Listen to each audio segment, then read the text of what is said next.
Hello, everyone. I'm just getting some last minute stuff done, like getting some live notifs out there. What's up, everyone? How's it going?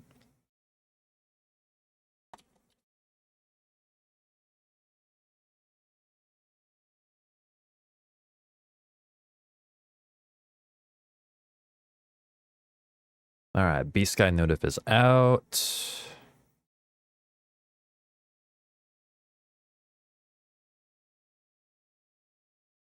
To Discord.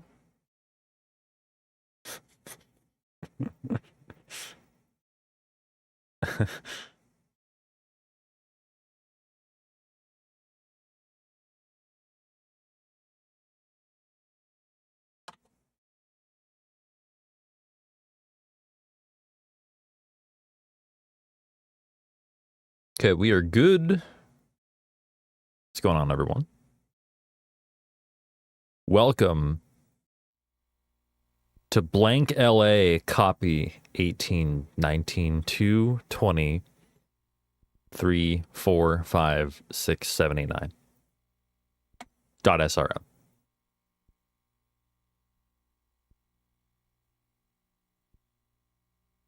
I think I know what these are. It's a long story. This is my EverDrive.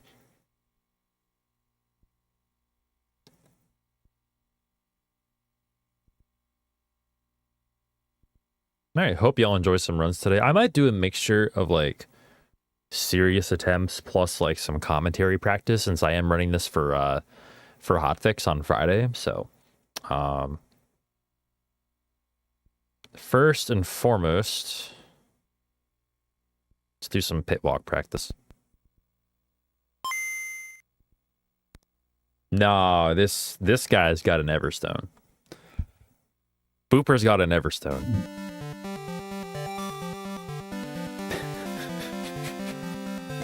Blank LA. I think it's because like I had like ROMs on the EverDrive that like corresponded to certain parts of the run, and then there were some that were just blank with no save files, and I think that's why I called them blank. Blank LA. I want to say that's the reason. Alright, do you both have to be right there? Alright. Nope. Friday, yes. Yeah, I'll be on Passion Project. Running this, and hopefully not failing this a million times.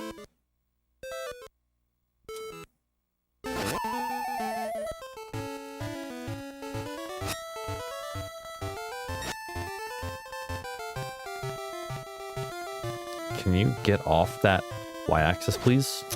Alright.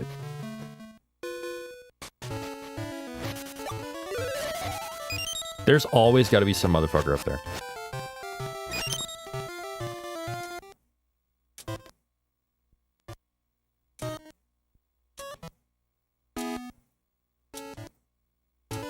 Nope, I was one off. Hey, what's up, Ash? How's it going? Evening? Wait, where do you live that it's evening?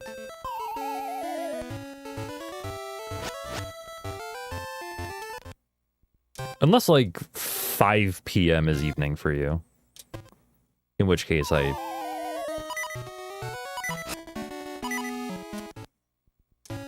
whatever reason, I thought you were UK.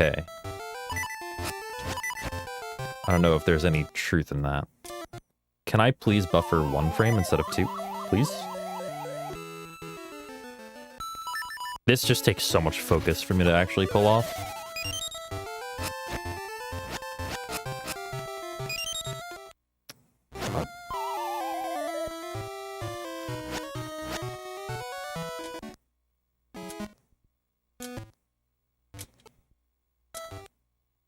No, alright, there's 1. There's... What?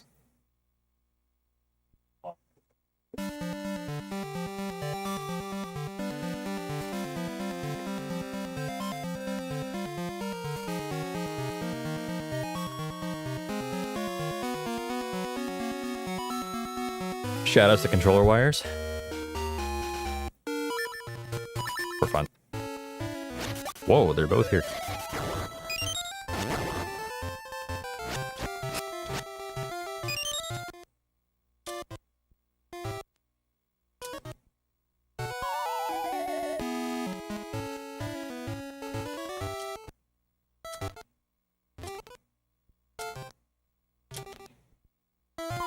Frames.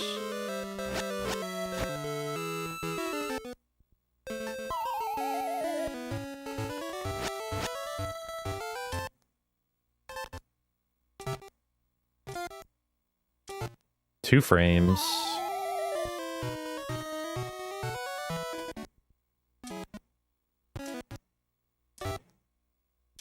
Two frames. Jesus Christ. I'm so good at buffering 2 frames. Oops.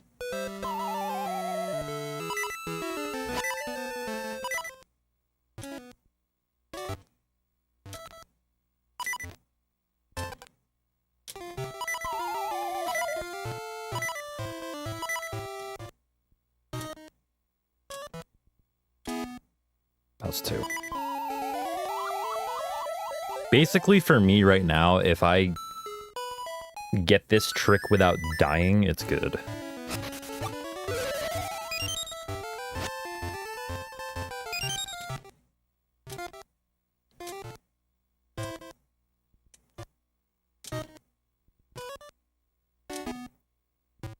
Nope, I think that was 2 frames at the very end. Everything else was good.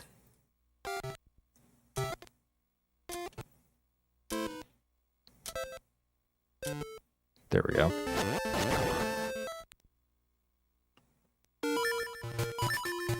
Hey, what's up, Luke?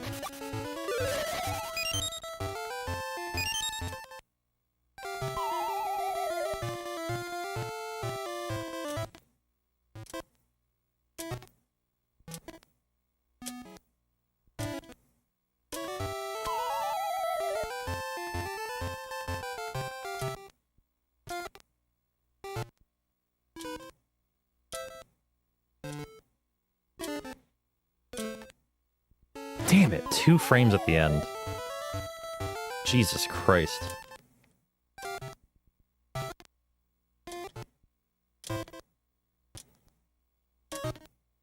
Two frames at the end again. Fuck! God. It's like I'll get 3 in a row and then mess up the last one. Can you not, dude?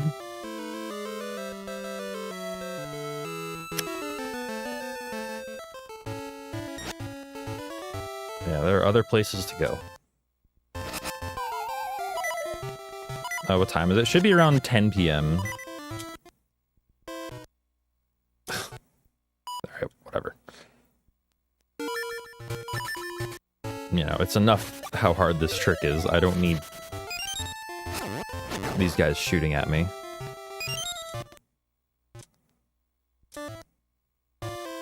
What's up, Jackie?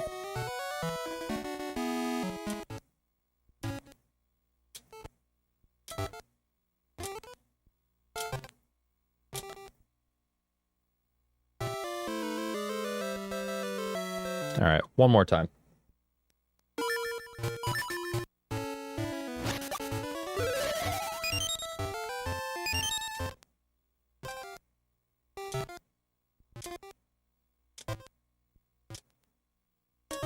Damn. Fuck, 2 frames. That was almost 2 in a row.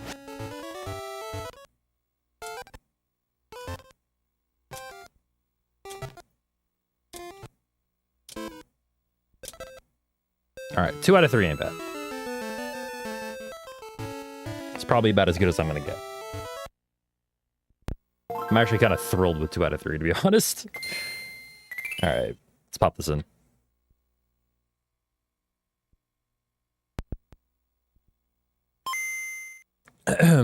What if I... What? What if I want it to be within... Oh, you're responding to Jackie. I'm like, what the fuck does that mean, Ender? What does that mean?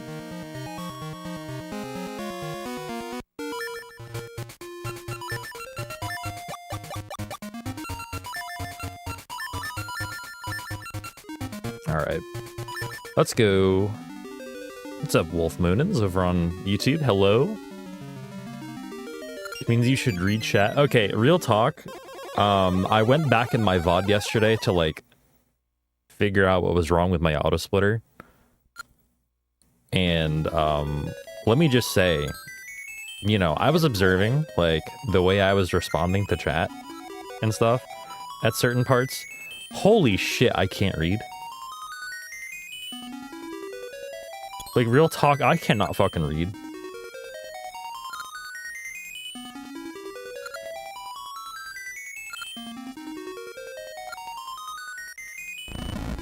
Like, at one point, I think Ori asked Kirby Master if they had run SMZ3, and it clearly said Kirby. Like, the first word of the message was Kirby. I'm just like, oh, me? Did I re-find where the auto splitter was splitting? Yes, I did. That was another thing, too, is like, yeah, I had just said, oh yeah, it's split right there, Maku Road entry. I just said that. Something about speedrunning. Something about speedrunning makes me lose my fucking mind.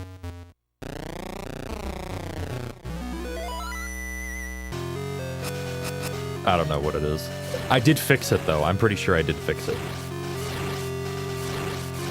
I found out what the issue was. The auto splitter was reading them in the quote-unquote incorrect order because it wasn't in proper alphabetical order. So, like, I had basically, in order for me to have the first split properly, I need to have 2 dummy splits before it, which basically just see the image, say, oh yeah, let's split for that, but it won't actually split, just so that, like, you know, it'll split properly for the proper one, instead of early for the earlier one, right? For whatever reason, it was reading the non-dummy split before them, because apparently numerals come before underscores alphabetically, which I didn't know. I didn't think that at all. So yeah, that was the issue. It was reading the non-dummy split before the dummy split, and therefore it was just splitting at Maku Road. And then my next split was getting messed up too. So that's what was happening.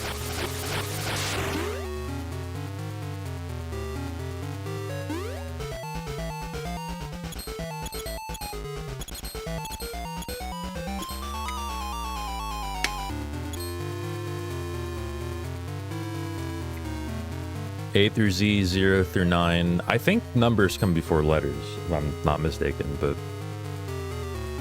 I think. Don't quote me. I don't remember. I don't fucking know.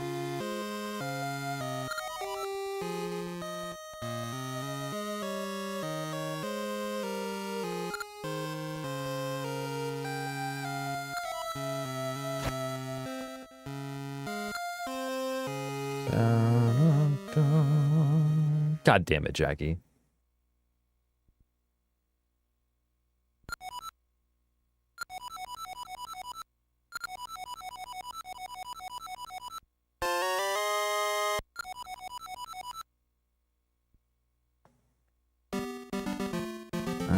Mid 358 or so.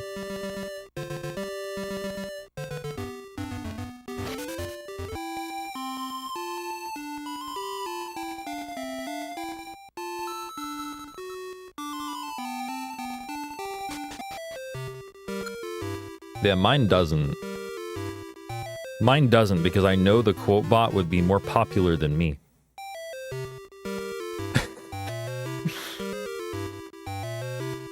Jokes aside, we just kind of never established one.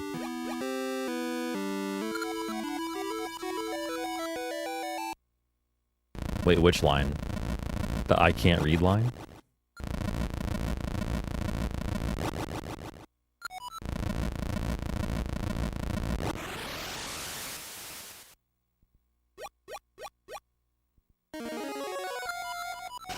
I mean, that's not a quote, that's just a fact. That's just straight up fact.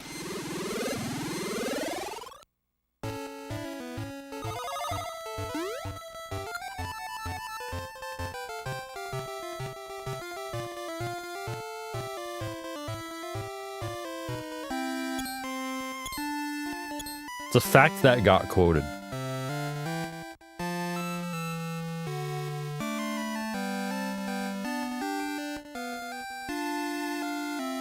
I'm very sorry that Twitch ate your computer fans, Firen. I hope that you can get them back. I don't know how you would, but yeah.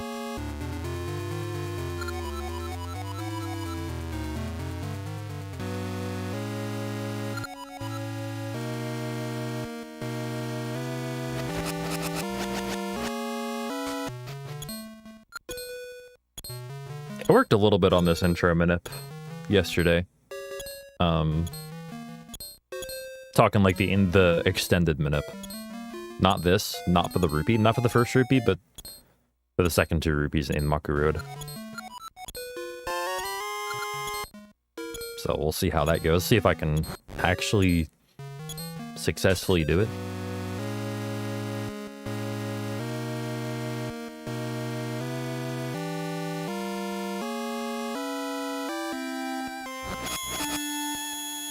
What's up, Clan? Thanks for the good luck. How you doing?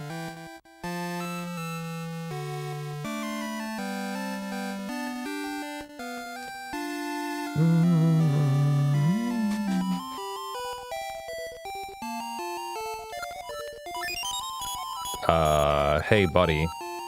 I was holding down. God.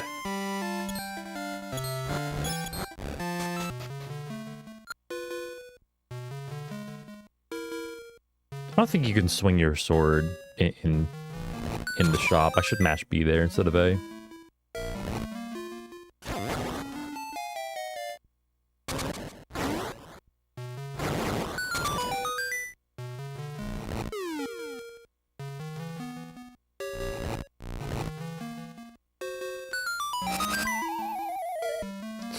Highs.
Yeah, I do have backups for that.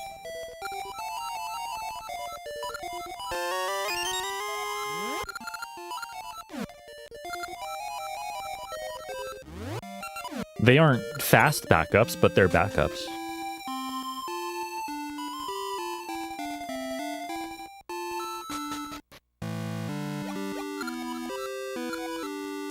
Yeah, exactly.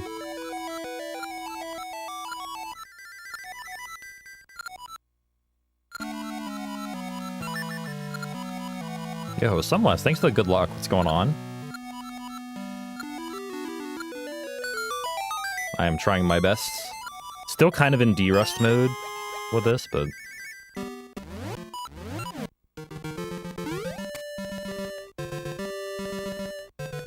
Have you been lately?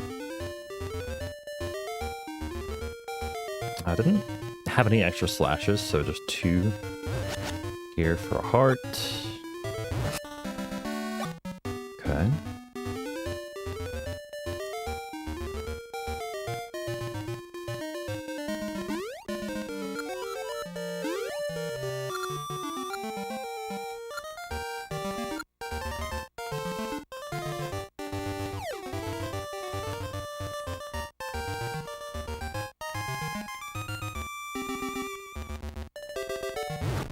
The run I'm comparing to, though, does have,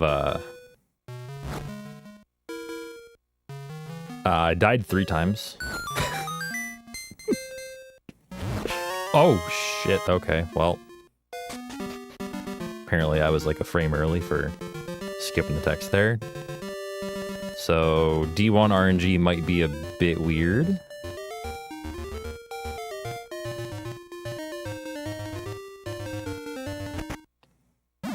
For now, just a sub 120 is fine, and then after that, I'll decide. Not really sure yet. Glad to hear that you're doing well, though, and getting back into speedrunning. God, please.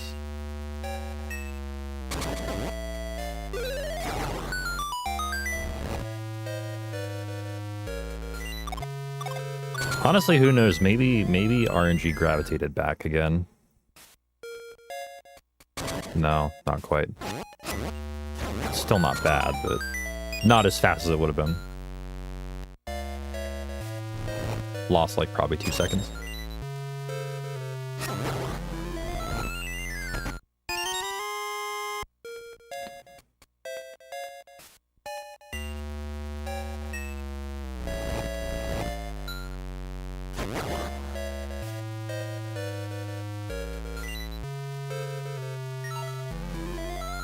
Yeah, I took a really long hiatus from speedrunning myself to do a lot of Pokemon stuff. Ironmon, mostly. Echoes of Wisdom brought me back, essentially, and I've been speedrunning ever since.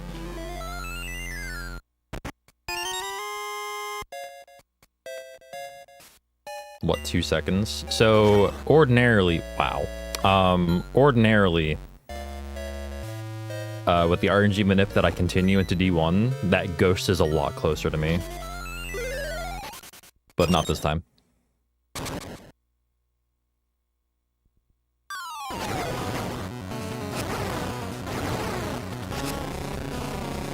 I should get this. Oh, never mind. Alright. It's fine. I'll get a heart in a Stalfos room. Or... or... That's pure skill. Pure skill right there.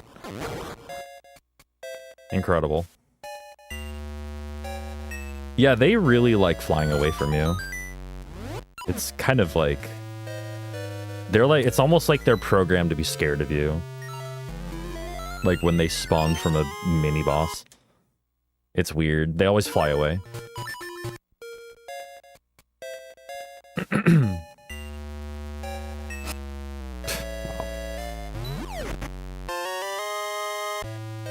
Can you not? Yeah, they're just like... They don't even take a second to, like, you know, analyze their surroundings. They're just fucking out of here. Like, they're gone.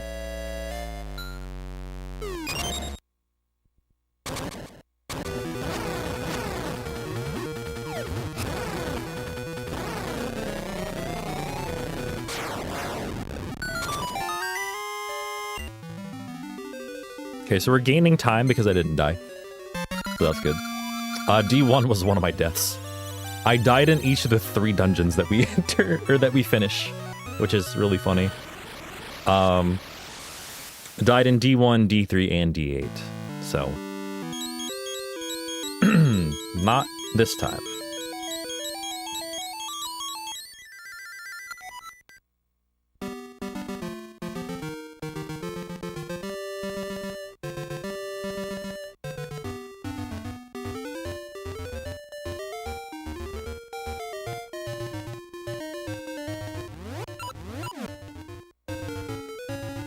Yeah, all of them, Fearin.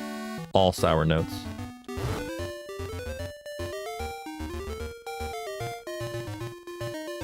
The problem is that it's split correctly. It's like I said, I fixed it. I fixed the auto splitter. I did.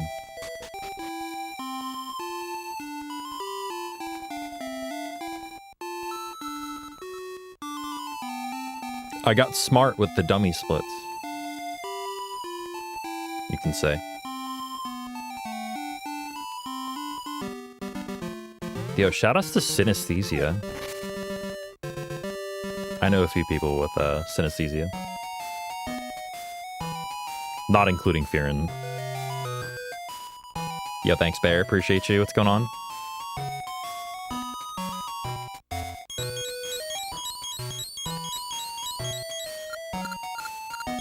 Yeah, Jockey's one of them. You have synesthesia too, Sancho? I know MIT Battery has synesthesia as well.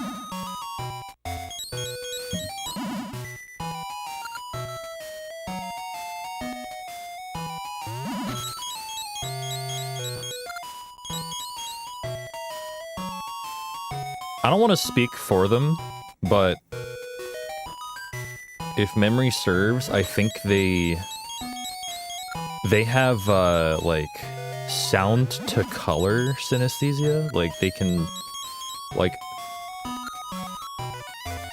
they hear like the color of music, or it's something like that. It's like I remember them describing it, but I don't remember exactly what it was.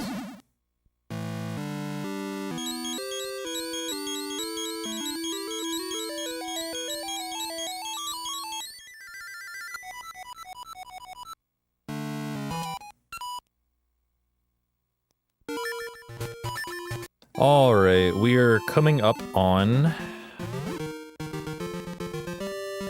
one of the tricks of the run. I was gonna say V trick, but it's one of V tricks.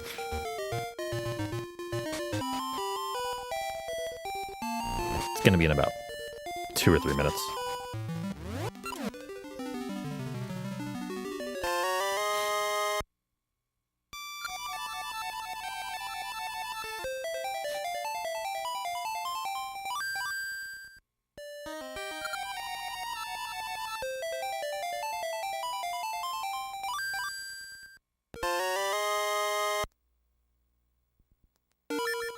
Is that a trick, or is it just a... Yeah, yeah, we frame perfectly opened the door to Imba's basement. Yeah. Frame perfect inspection of Imba's basement. No, we're coming up on a trick that is not quite quadruple frame perfect, but damn close to it. Because one of the inputs has a 2-frame window, and you have 2 different strats to do, depending on which frame you get. It is a pit walk. We're going to be walking across a hole to skip a cutscene that we're going to then use later to actually access Dungeon 8 via a cutscene-related state. So, there's a cutscene, right? When you collect the mystery seeds, there's a cutscene that brings you back to, what do you call it? Ambi's Palace. There's a cutscene that brings you back there. If we skip that cutscene, we can use it later to put us in a state which actually lets us access Dungeon 8 early. Which is very fast compared to doing Dungeon 6. We actually just passed the screen where it's on. So,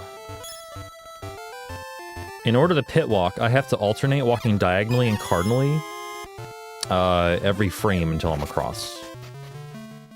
And it involves at least 3 frame-perfect inputs. Pause buffering. Like 3 frame-perfect pause buffers. So, it might take me a little bit of time to do.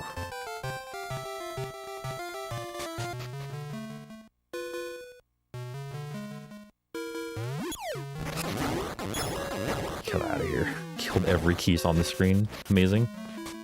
Alright. Here it is.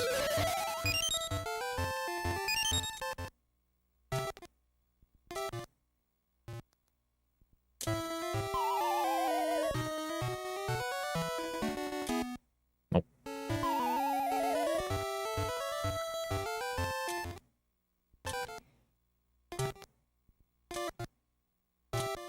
Nope, that's 2.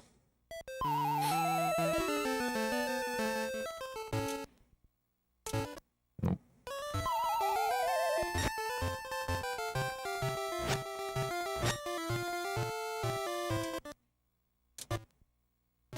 Nope. Come on, I keep skipping right over the frame.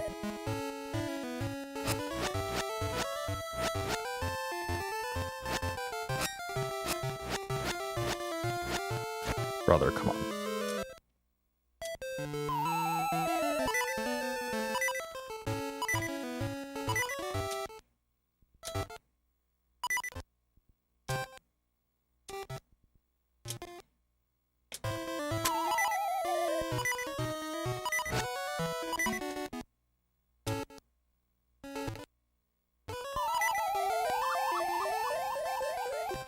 There's one death.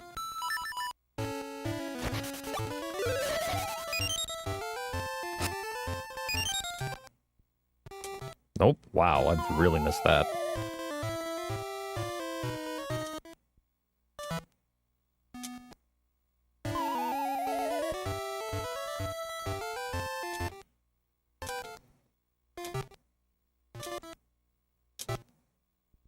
I think yeah, no.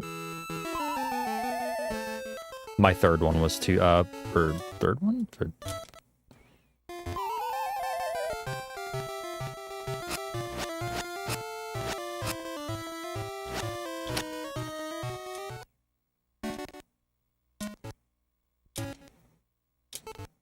It's two.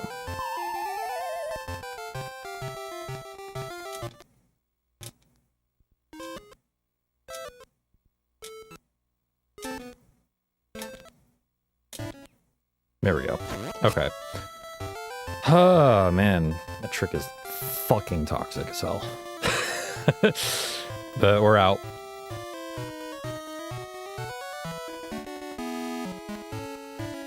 Okay, my menu will be on shovel. Since I died.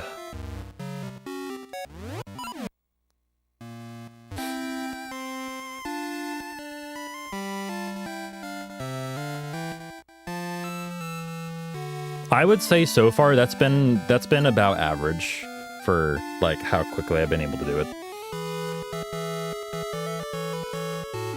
Pause buffering, unfortunately, is not automatically frame perfect like it is in LADX. You have to manually pause.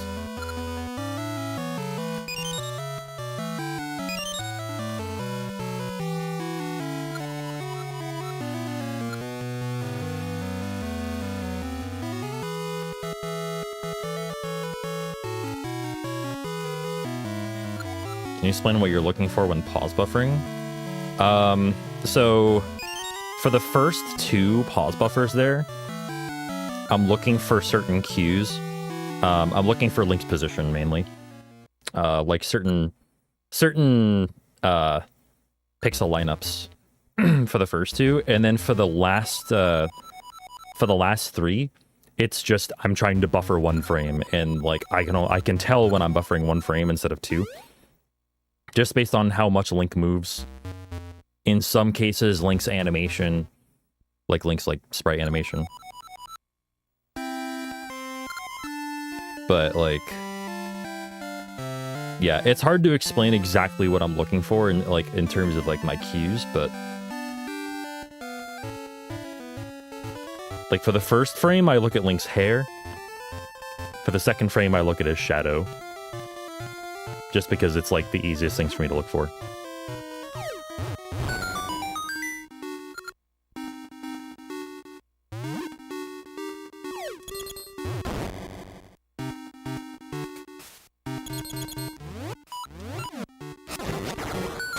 No heart, thank you. I like that strat because A, I think it's fast, and B, you get to pick up whatever they drop. I think it might be slightly faster to kill them a bit earlier, but in which case you're knocking them backwards and you can't get what they drop. But health is kind of important in this run. Thank you.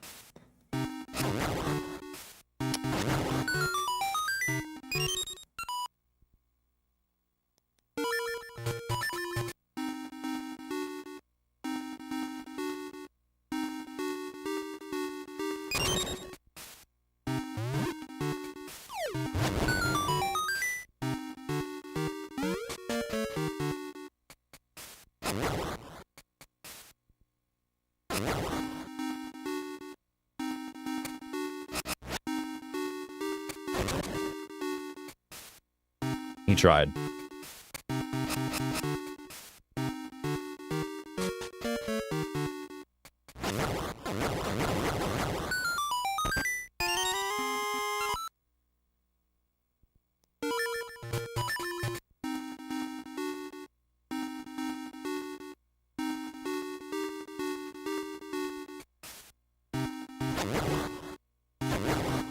What kind of... Wow.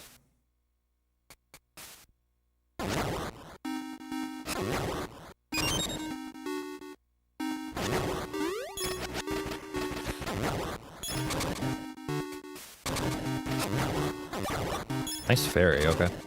Sure. I mean, I didn't need any more health, but I wanted at least 2.5 hearts going into this mini-boss, because the faster strat, like, if you get good quote-unquote RNG, you're taking, like, 2 hearts of damage.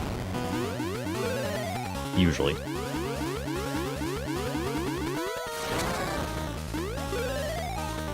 Because the best RNG here is if he lands twice on you on this cycle, and then you can just instantly kill him. Like that. But you can see I took 2 hearts of damage. So the fairy was actually kind of unnecessary, because I had 2.5. But it's fine.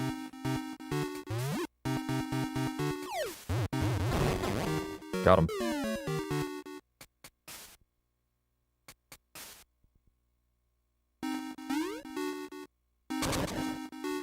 Oh, get out of here.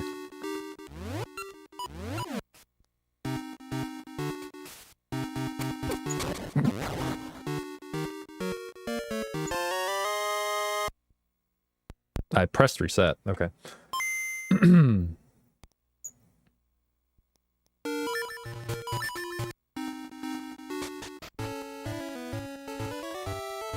That was a gold? Okay. Sure.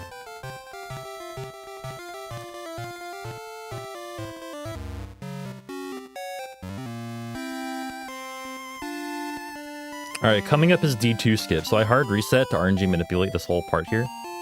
There we go. And... God, that took a while. That was necessary. Because I'm stuck right here, unless this you know, does something for me. There we go. We continue it. This is called D2 skip, by the way. So we can now access the mountain if we do something right here. We can enter this cave. And I'm still on RNG manip, and we'll see if I can pull this off first try.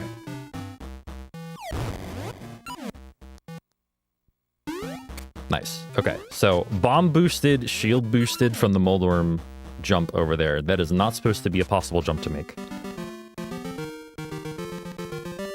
But thanks to the Moldworm being in a perfect spot, thanks to RNG manipulation, we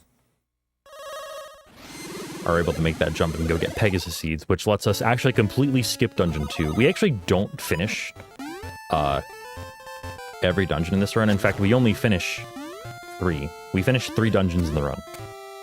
Because we don't need to finish the dungeons because we do arbitrary code execution to end the run. But in order to do the arbitrary code execution, we need a bunch of stuff, which is why we are not just immediately doing it.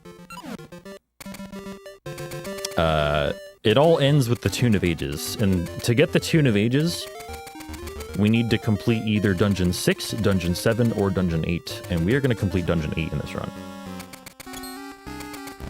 So it's basically just a rush to finish Dungeon 8 as soon as possible. But in order to do that, we do need to finish Dungeon 1 and Dungeon 3 just to advance the plot to a point where that can happen. Dungeon 1 lets things happen in the forest, right? Dungeon 3 gets you off Tokay Island in the first place.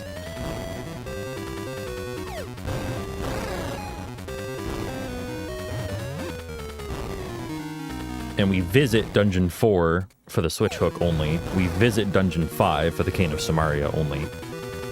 And then we just book it to Dungeon 8.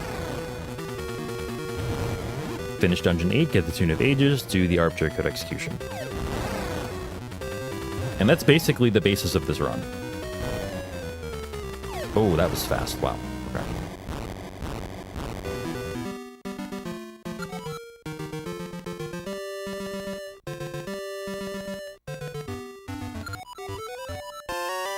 So this is a prerequisite. This is a prerequisite to enter Dungeon 5 later.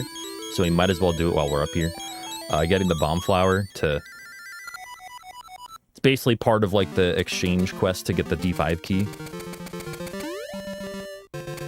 So that we can help the Gorons blow up the wall later on. Okay.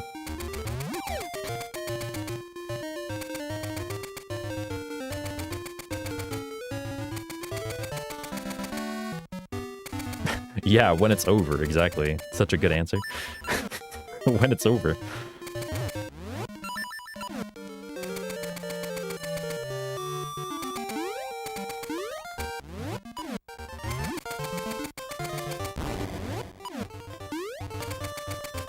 And then we start a new run and we immediately start cheating again. So I guess it doesn't, I guess it's not short-lived. Or it is short-lived, I should say.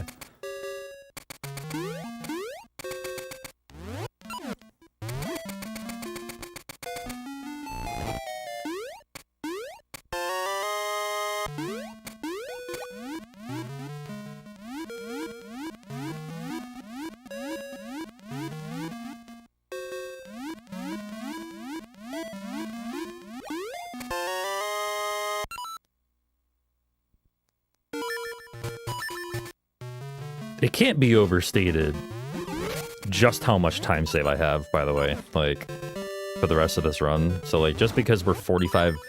Whoops. I should shut up. Just because we're, like, 45 seconds behind does not mean we are out of range of PB here. Again, my PB with the old route, with the D6 route, is 140... Oh, never mind. Wow, I can't speak. 121.48 is my PB with the D6 route. So... that's the number to look out for.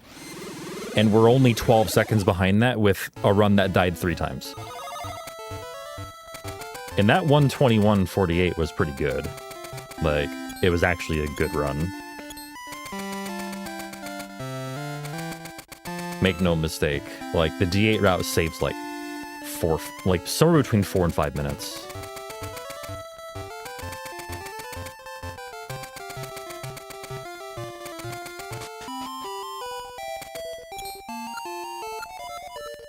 I don't know if it's been properly timed, but because, like, I don't know how you properly time things in this game, I'm gonna be real with you.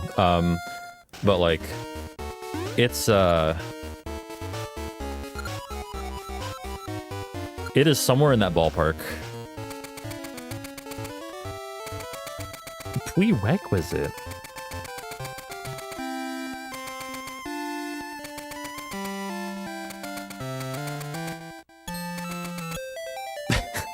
Oh my god, Glenn. Okay, so Amber and I have been de-rusting 4 swords. By the way, Amber and I are running 4 swords at Oops All Zelda on Saturday.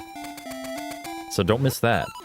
I haven't really mentioned that. Yeah, we're running 4 swords and we're de-rusting it to run it at Oops All Zelda. And there is one particular module in one of the levels where, like, it's like a gauntlet and you go from room to room, right, in like this gauntlet, and one of the modules, or one of the rooms, or actually like all the rooms in that module are just, they're just a creeper's face. Straight up.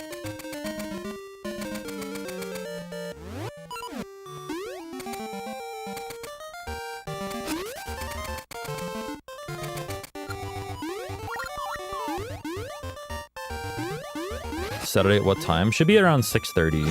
Schedule pending. Fuck.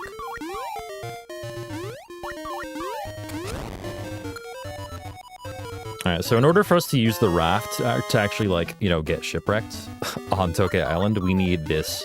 We need the sea chart. And we also barter for...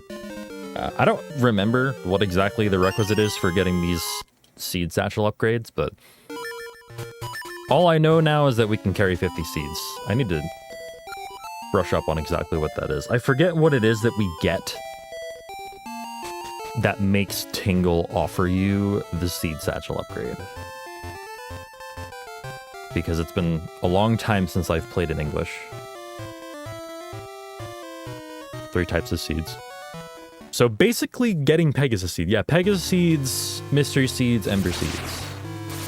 Yeah, okay. That makes sense.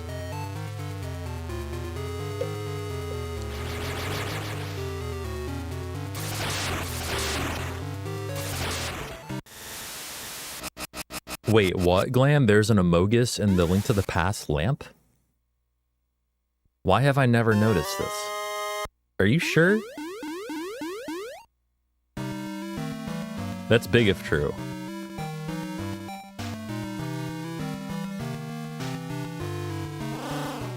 Wow.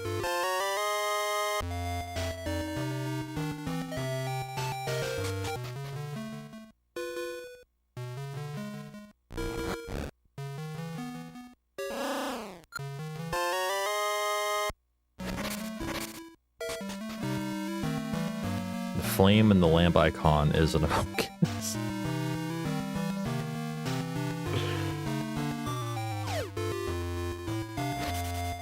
That's incredible.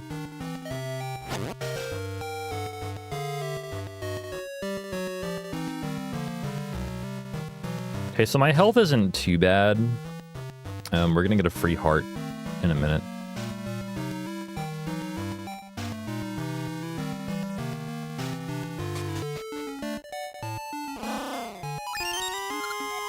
I fucking hate that shit.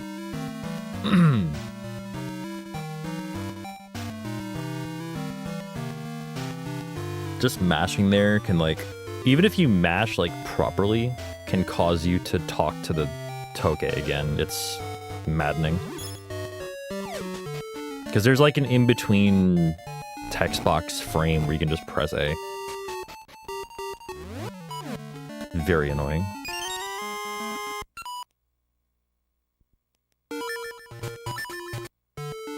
But it does allow us to do shovel duping, so, you know, I can't be too mad.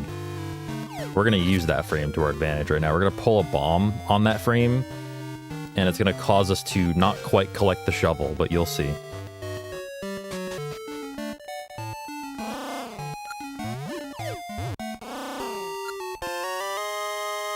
Couldn't quite get 2 of them.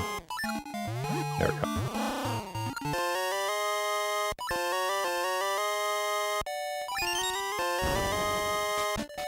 So now we have our our bracelet and our feather. And the Tokay has 2 shovels. And we still have ours.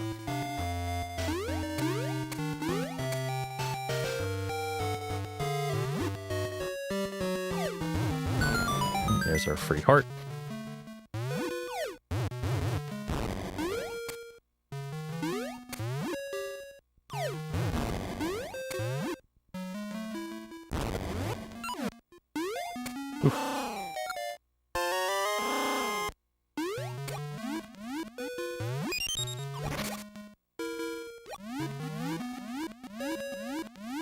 Where's your, what, money? Was that a blue rupee? Or a... something else blue?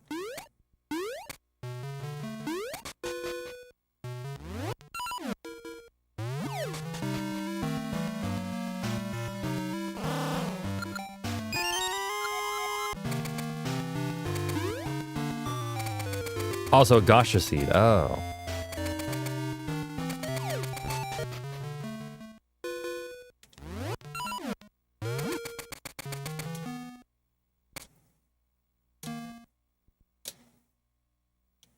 That should be fine. Yes. Yep, the second frame looked exactly like the first, which made me realize I think that's actually it. Weird to describe. You're looking for certain frames there, and one frame looks exactly like another, but if you buffer one, if you get one frame and then you buffer and you get the same frame again when the bomb is still red, you know you're on a good frame. Just Oracle of Ages things.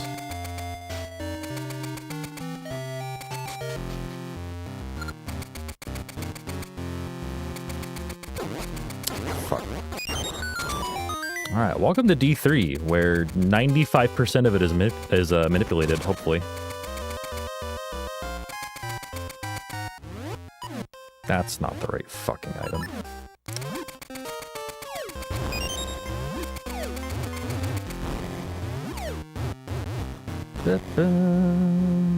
Hey, what's up, Kirby, by the way?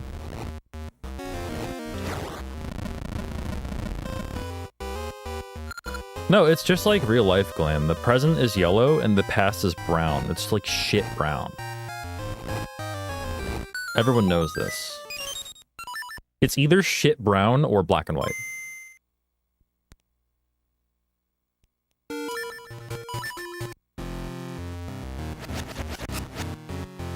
Yeah, the present, so it's a byproduct of the inventor of the present, John Present. Yes.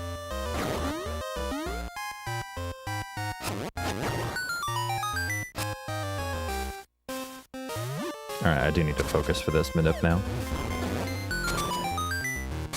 So everything, hopefully, again, hopefully everything that you see in the remainder of this D3 is manipulated.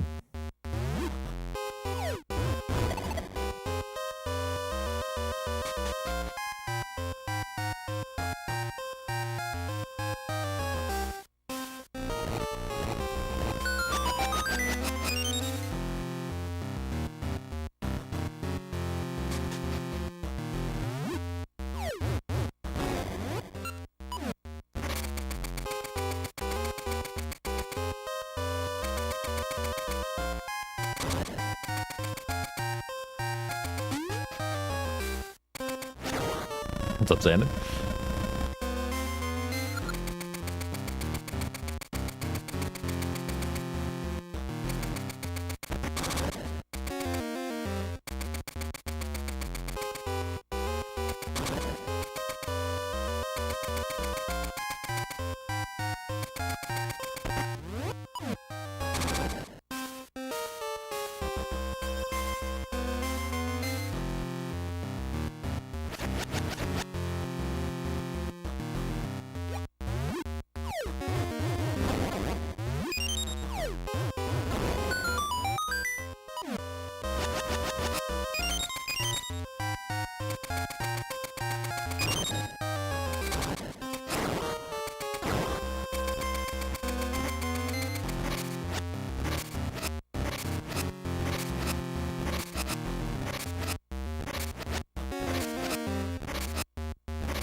Yeah, no heart there. What?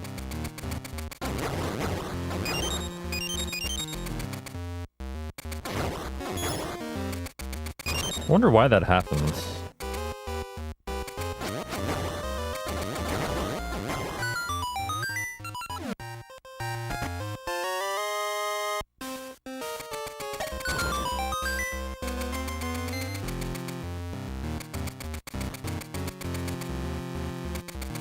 But it's kind of problematic if and only if I mess up on the mini-boss.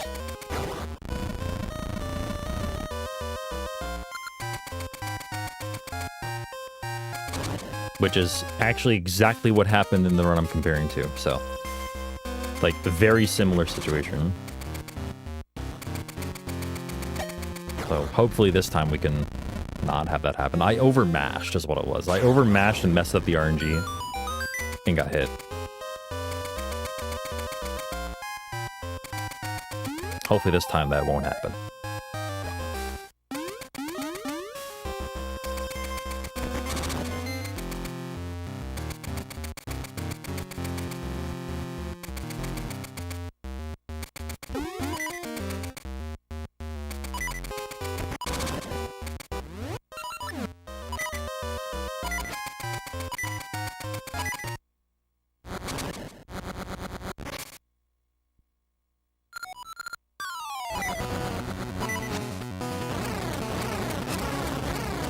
I was very careful there. Very careful there.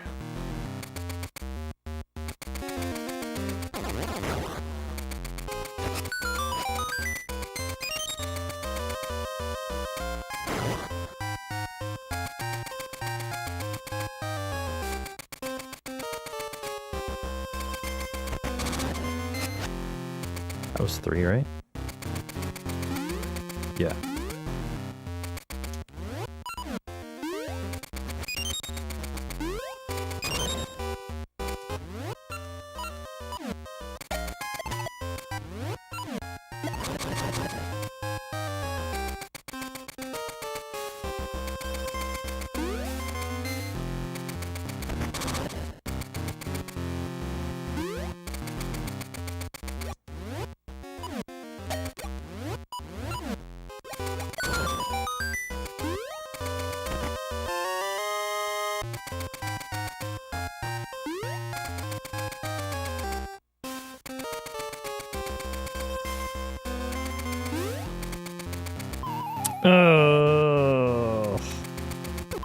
Come on. That was bad, but we should still be fine for seeds here.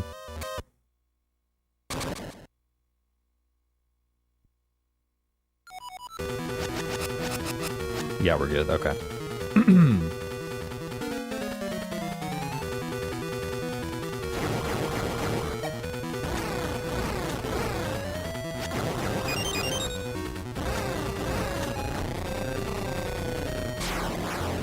Wait, did I not collect that? No, we're fine. We're fine. I had max seeds anyway. I was gonna try something. I was gonna try, like, using a seed and then collecting that one, so I had one more.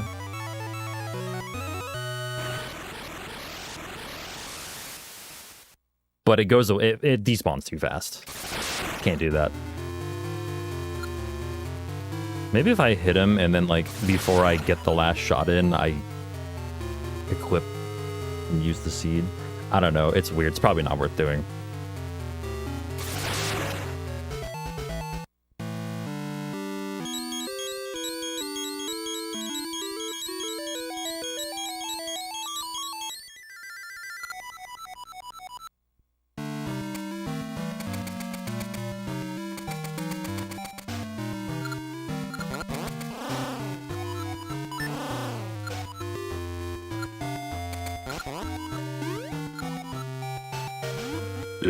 Excuse me.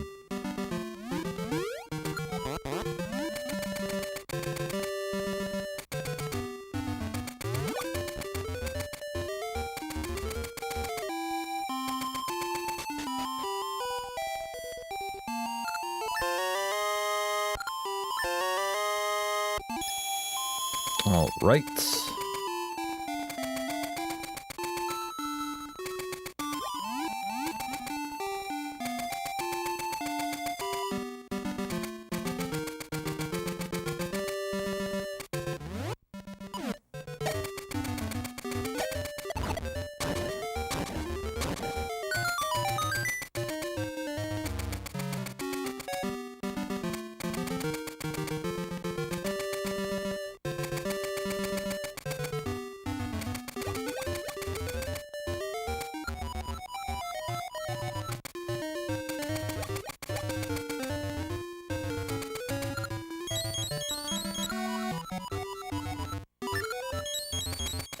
Wait, is that literally the plot? God, it really has been so long since I played this in English.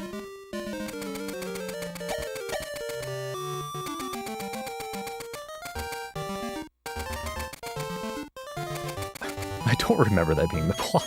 Or, okay, it's part of it. All right.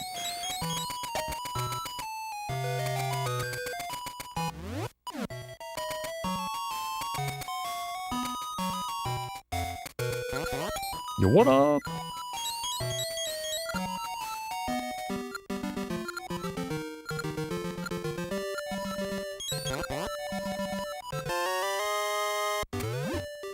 Whoops. Tried something, didn't work.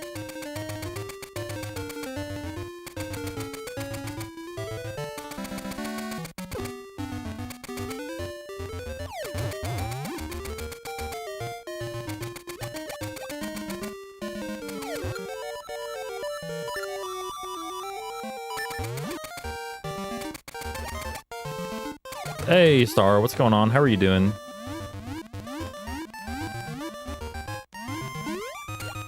Oh, God. think I got the seat off.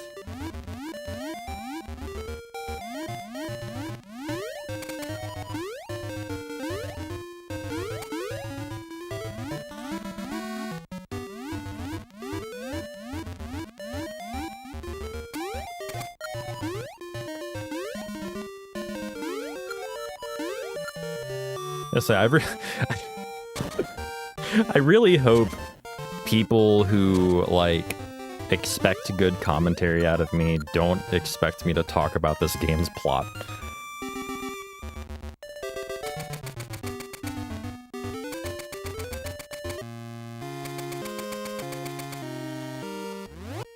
Especially considering we play like half the game. Whoops. I might talk about like some of the plot. We play half the game, so I'll talk about half the plot. Whoops.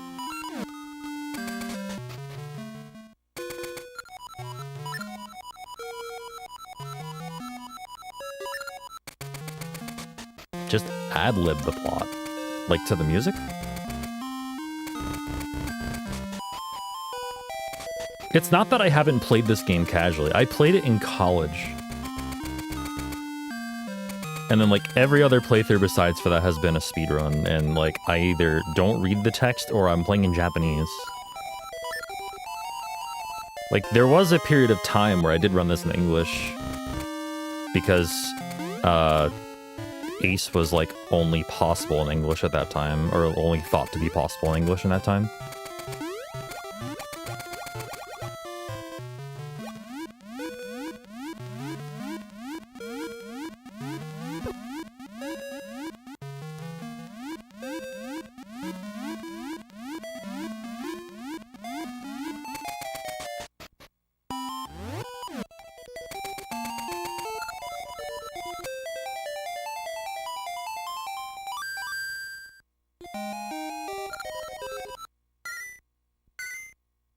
Played it when I was 12, 13, didn't really know English. But you played in English?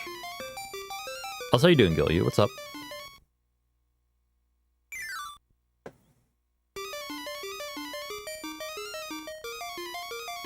So, here's part of the plot. This guy lives in an underwater house because, I don't know, he always wanted to be a fish, I guess. I don't know. I don't fucking know.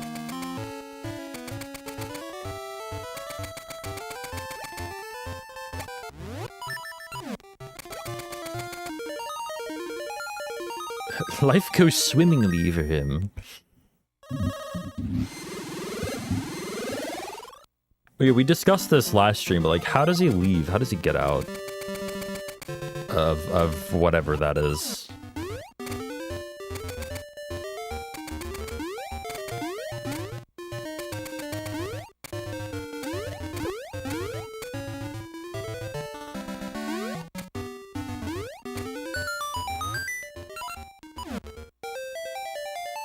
Comparing Varan to Jeff Bezos on commentary to GQ feels like it would be a choice. Yeah. I mean, yeah, not mainline. That feels like something you could get away with on Hotfix, but not on GD. I mean, I still wouldn't do it on Hotfix. For what it's worth. Like, you could probably get away with it on Hotfix, but things are a lot more lax.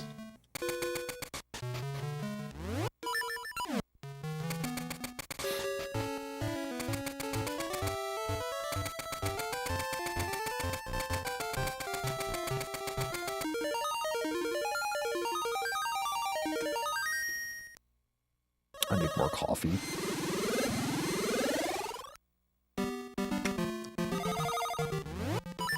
This game presents some opportunities to drink, but not as many as like Echoes. Echoes is like you could drink 15 bottles of water during the Echo speedrun. Yo, Samurai Man with the host, Raid. What's going on? Thanks very much. Yo, hope your stream was good.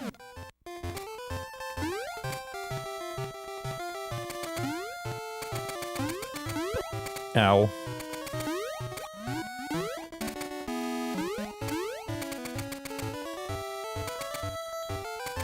It's okay, health is fine. Metroid Fusion randomizer, nice.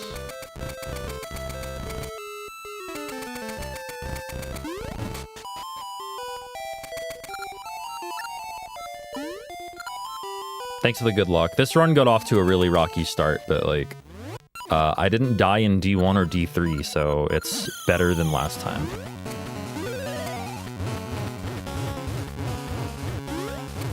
We're still in sort of like de-rusting phase. It's starting to feel more familiar though.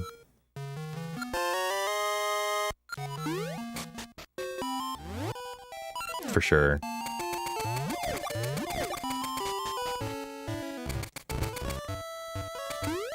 Don't shoot. Alright, I said don't shoot. Oh well. They never listen to me.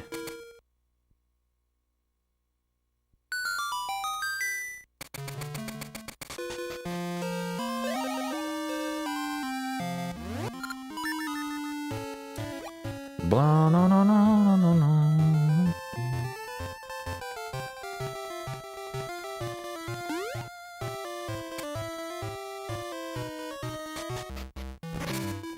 All right, who's ready to hear an absolute banger of a music track?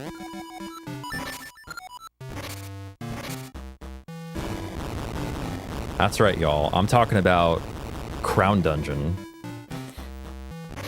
What, you thought I was gonna say Skull Dungeon? No. Hell no. We'll be there. Just not right now.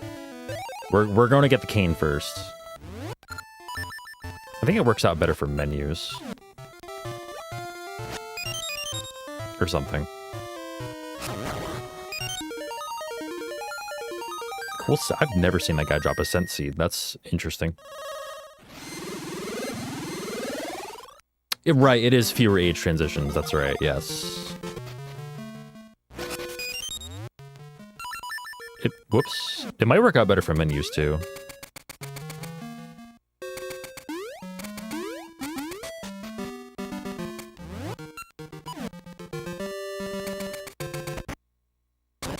Alright, ready? Fucking jam.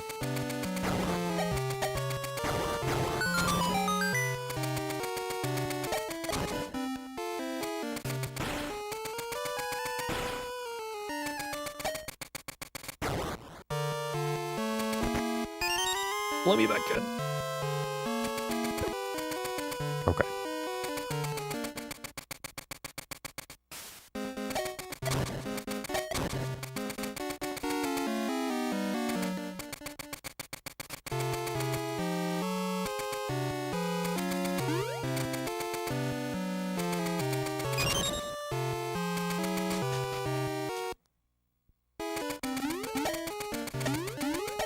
Oh. Okay. Whatever.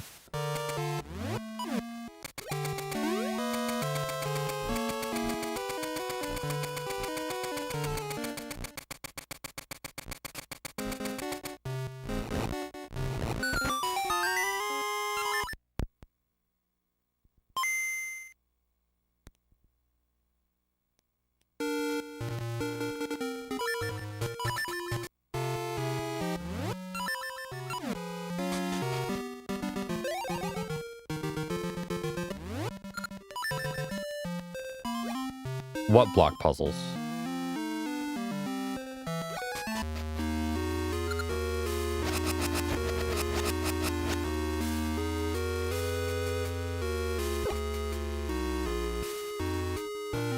There are no block puzzles in D5. I don't know what you're talking about.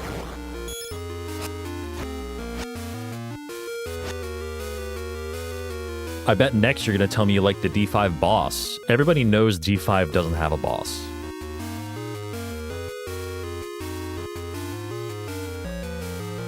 Alright, I need to focus for this.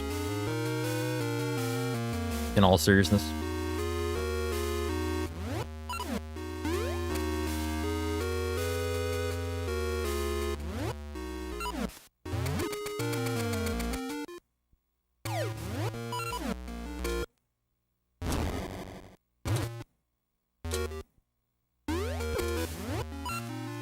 We in there.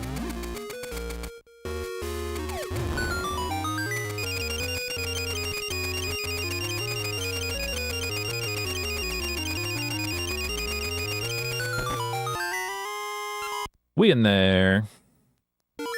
I thought that must have been like last possible frame to bump the Stalfos because that was really close.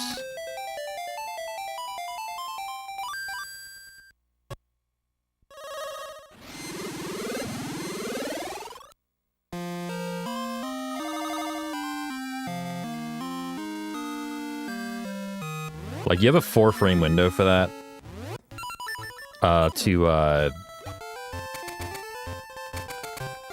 Like, start moving down right. To bump the Stalfos. That must have been last possible frame. Like, I thought I was too late at first.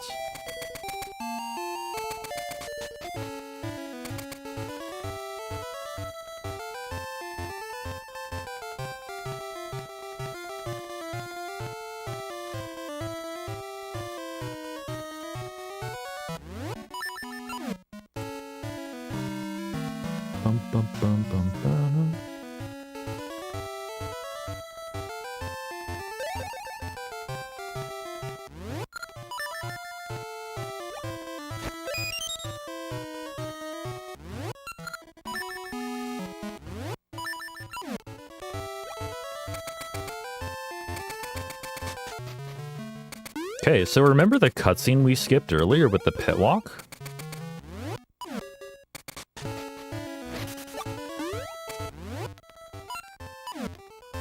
Whoops.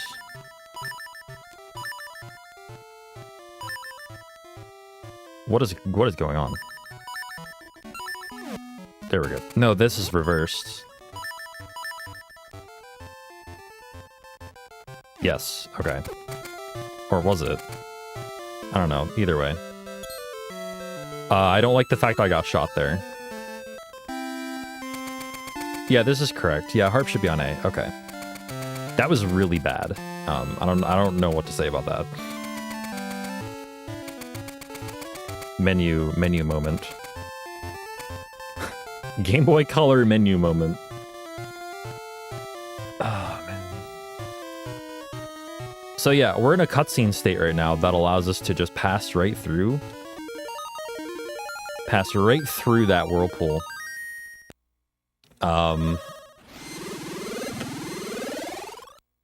I don't think I need to tell you how much that skips if you've played this. It skips so much. Whoops.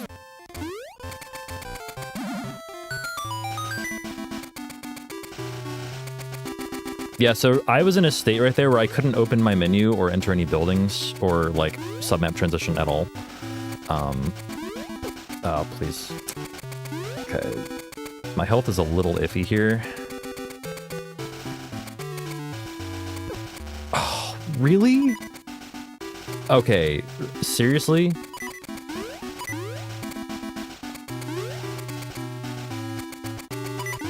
Okay, we're good. Jesus Christ. That was some bullshit.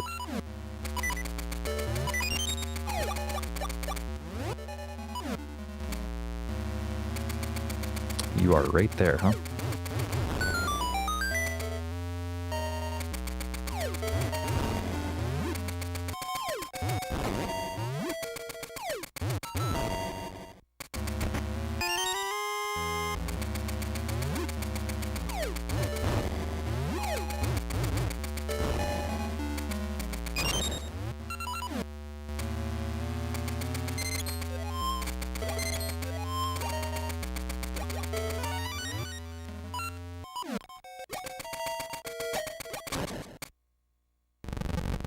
That was good.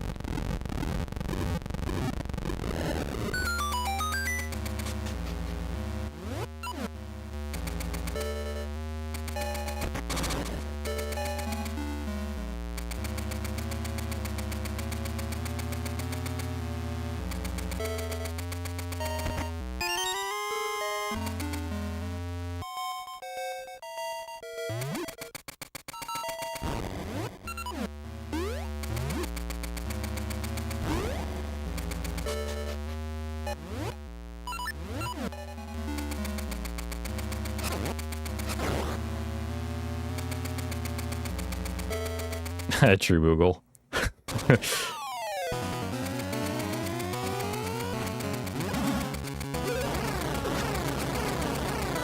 Oh, still got it. All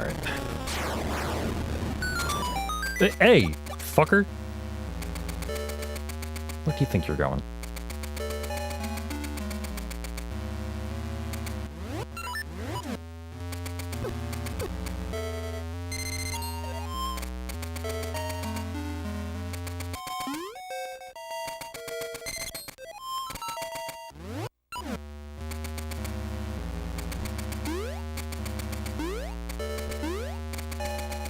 Real talk, I should remix this song.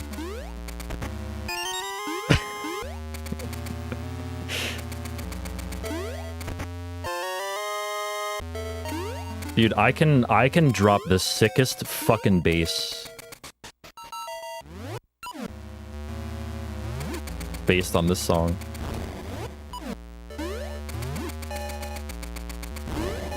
Okay, good.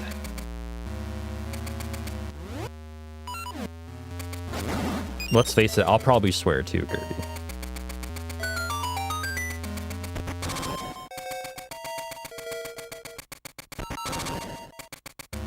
Not really. I said real talk, but that was actually more of a joke. I don't think I'd remix this.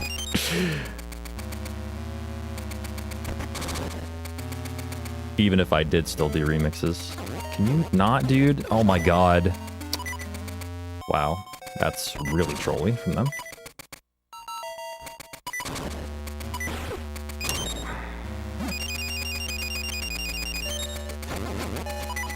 Y'all can go away. Seriously. Ooh.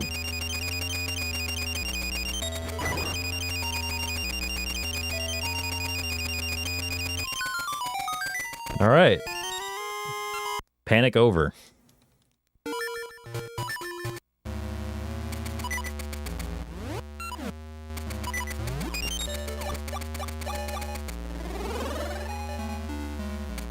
Way too close.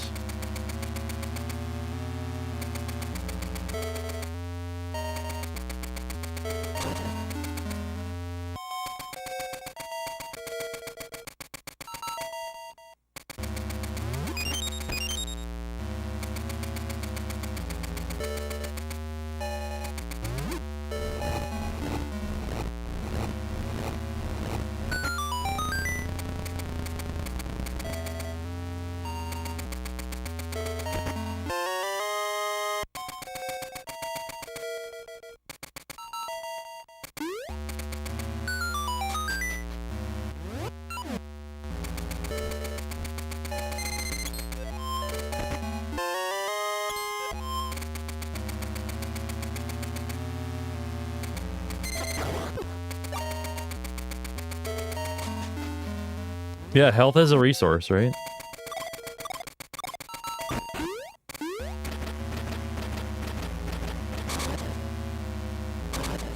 Gotta allocate it well.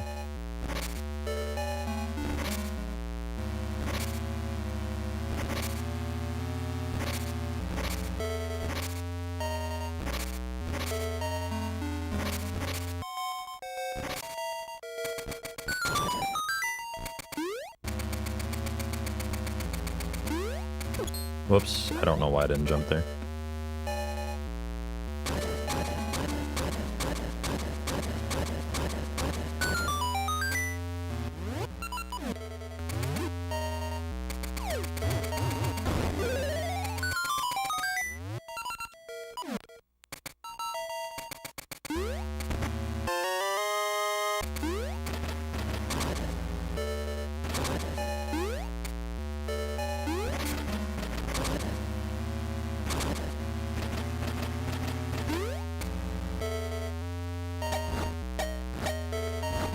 Oh, whoops.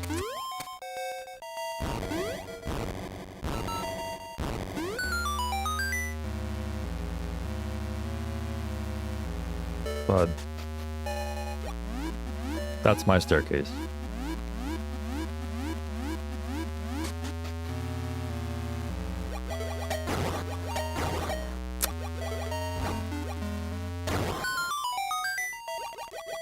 I missed him by like a pixel.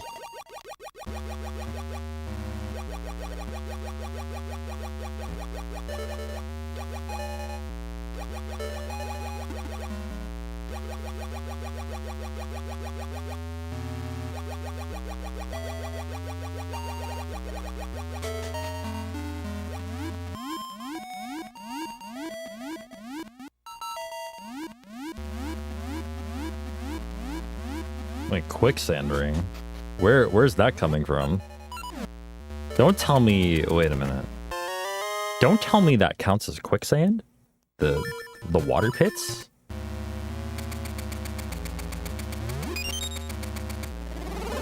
Are you serious? That's hilarious.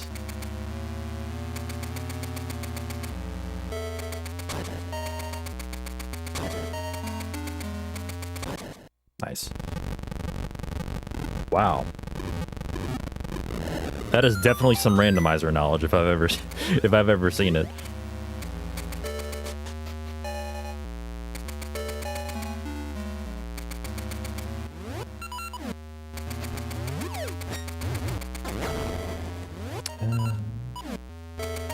God damn it.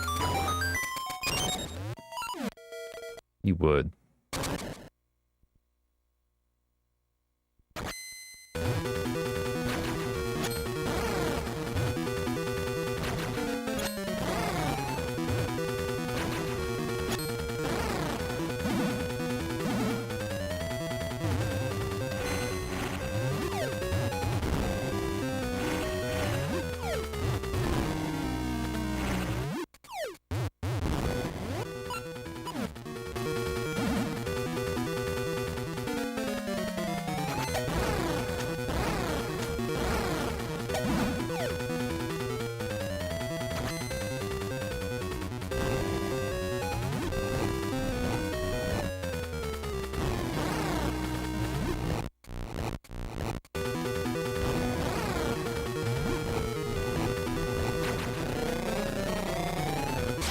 Pretty okay D8.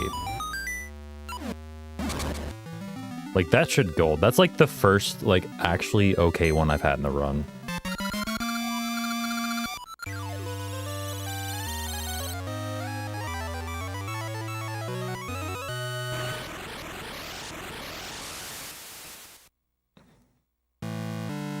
Yeah. Gained like 11 seconds over gold. Cool stuff.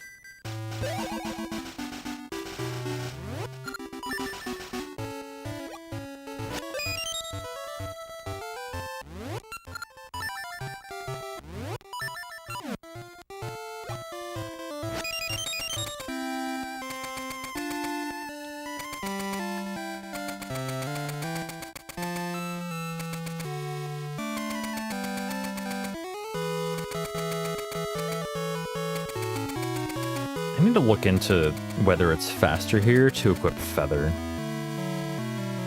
Because, like, it saves a menu to just go in with Seeds and Sword.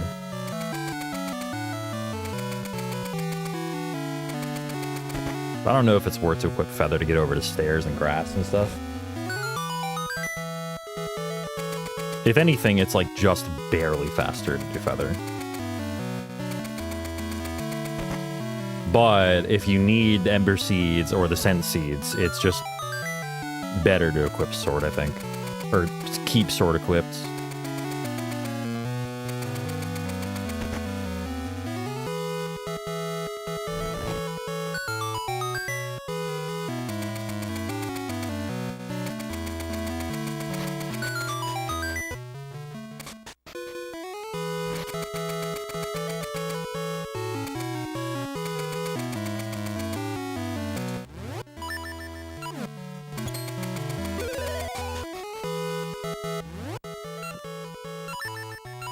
Whoops.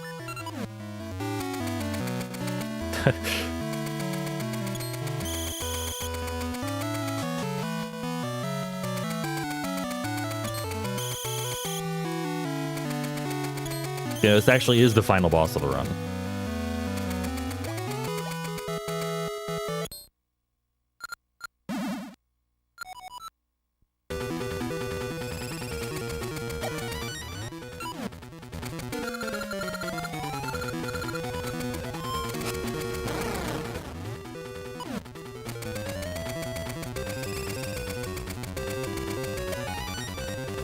Whoa.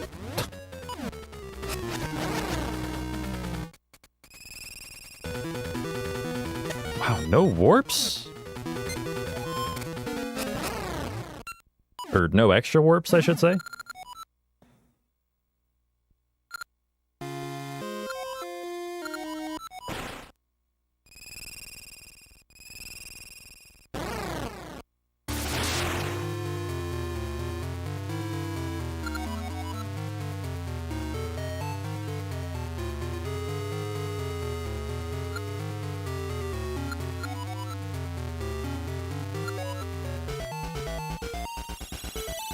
If I have a really clean X world, this could sub 120. Look at the possible time save when it comes up. It's possible. Like, now that I know that Nehru was okay, and that, like, everything else was, like, alright.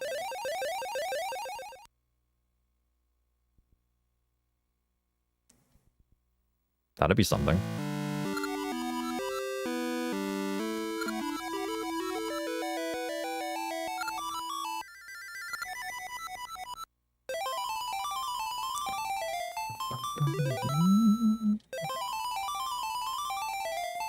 Yeah, I will focus up for this last part, though.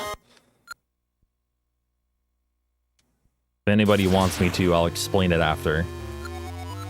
Just know that the rest of this run is the thing. It's a spectacle. Hey, what's up, Zelda Dungeon? How's it going?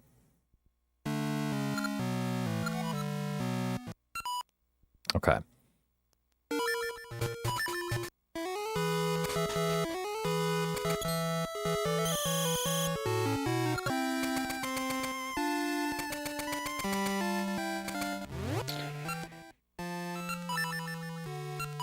God, I blanked so hard on that menu.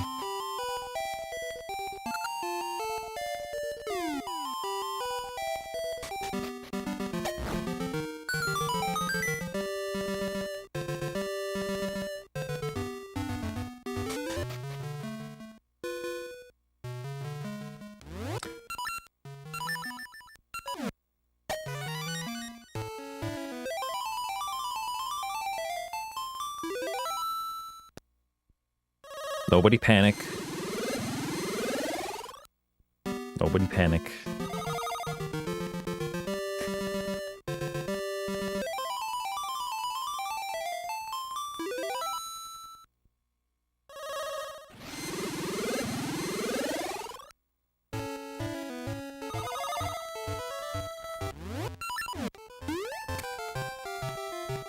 It was not too early, right? One more pixel, thank you.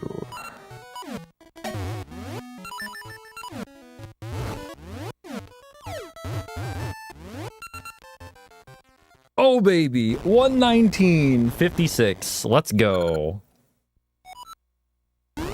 Hell yeah. I was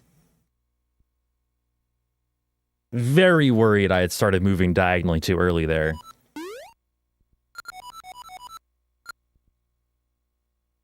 I was very worried about that. Basically, that trick is subpixel, like, it's subpixel perfect on the Y coordinate. If I start moving diagonally too early, like, before I land on that jump, basically, I need to, I need to rewarp, because I need to reset my, my Y coordinate. Like, my Y subpixel is bad. So, okay, what exactly is happening there? A bunch of bullshit, that's all you need to know. But like, for a slightly more, accurate explanation, what is actually happening is that I'm performing arbitrary code execution. In other words, kind of bending the game to my will by, doing very specific things. Don't ask me the, like, super in-depth technicalities of, like, how it actually works. I don't know anything about the game's code. I'm not a programmer. I'm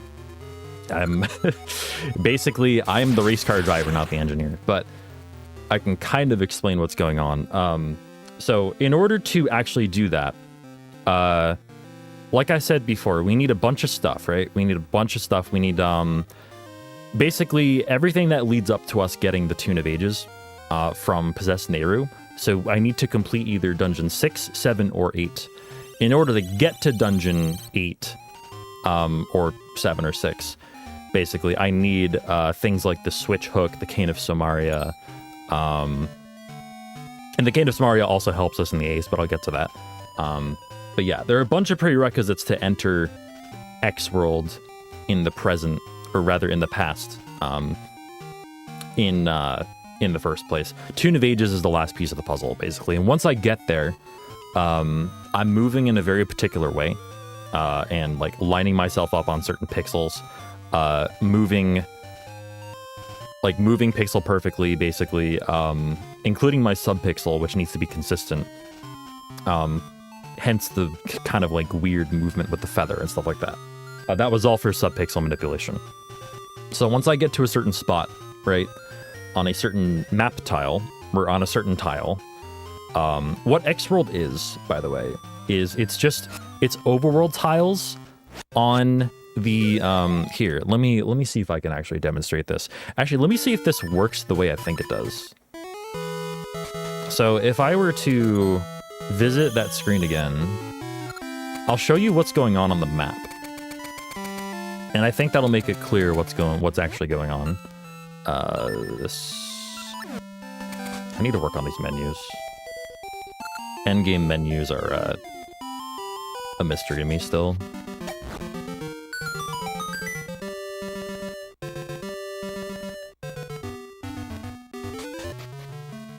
So first off, what I'm doing here is, again, this is subpixel dependent as well. This is called the text warp. I just did one, actually, to get here in the first place.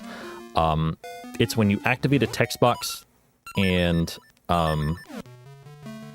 leave a cave or a house on the same frame. The game treats it like an overworld transition instead of a submap transition.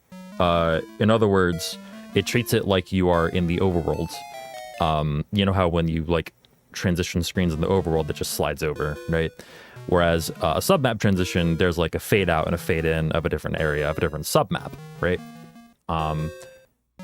So I'm standing in a perfect position right now to hit this owl with a mystery seed, make it talk, and just hold diagonal to leave this cave on the same frame as it starts talking. The result is whatever the fuck is going on here. So what is actually going on here? Well, if I open my map, you'll see that I'm actually out of bounds on the overworlds. Like, I'm outside the boundaries of the overworld right now. In a space where I definitely should not be. If I played the Tune of Ages, the sprites reload and, like, you know, it doesn't look freaked out anymore. Let me see if this actually does anything. If it does what I think it's going to do. So you'll see, if I transition one screen to the left, I'm back in bounds right here. And I'm just soft locked, but that doesn't matter. So can I save and quit here? And then, like, will it bring me back to D6? It will. Perfect. Okay. Thank God.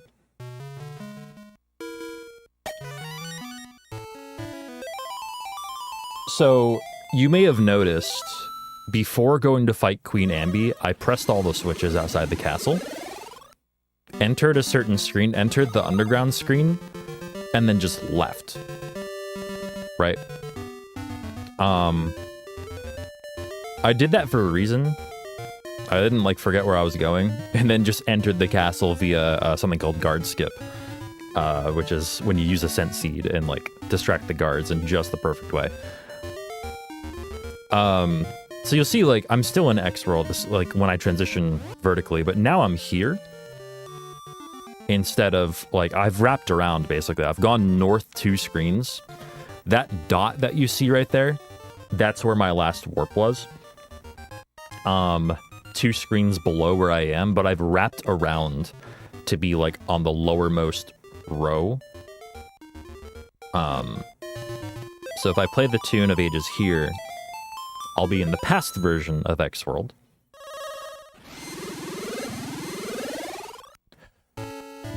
The whole reason we even visit X World here, by the way, and I'll show you in a minute, the whole reason we even visit X Worlds is so that we can get to this screen and move our tile over here to this tile.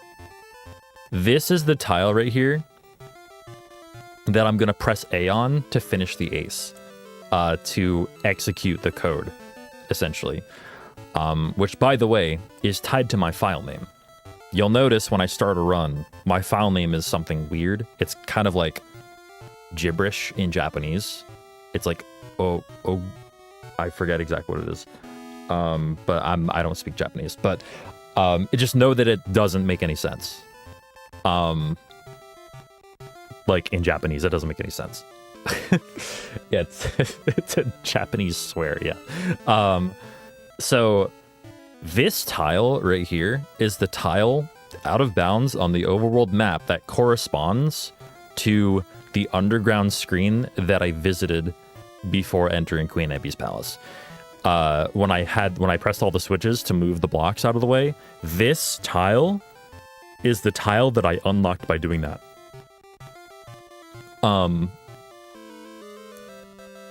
The whole purpose was to make this tile selectable. Because you'll see, like, hold on. Like, otherwise, like, I think this tile wouldn't be selectable otherwise. So we need to visit that screen to make this, like, able to be... It's either able to be hovered over in the first place or able to be pressed A on. I think it might be the former. I think it might be, like, able to be pressed A on. Like, so that you see how it, like, flashes. Of course, I've done nothing, so it's doing nothing right now. Like, I've done... You know, I haven't actually set it up yet. So I've moved in that weird way with the feather on the previous screen. I'm going to place one sprite right here. Basically, I'm going to pull a bomb and throw it from right here.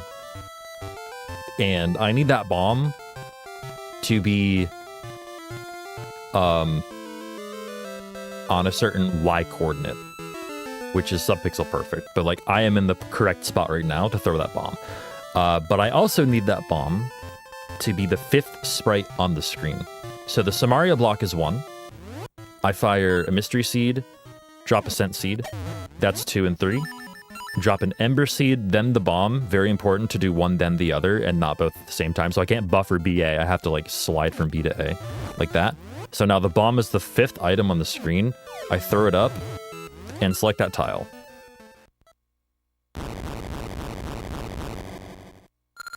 And that is really all I know about this trick. I don't know what is actually going on other than, see this right here, this text, that's my file name. It's like Ogutesepo or something like that. I think Glenn had said what it was, but it is not anything that makes any sense. It is simply the text that corresponds to the addresses that we need to access to perform the ace. No, I can't read Japanese. Hell no.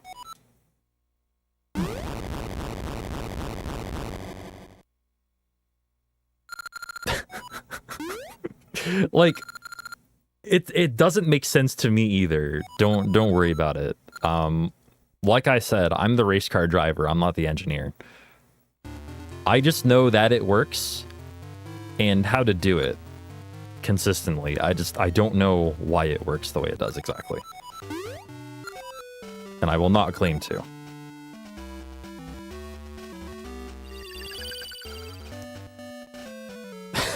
Yeah, basically.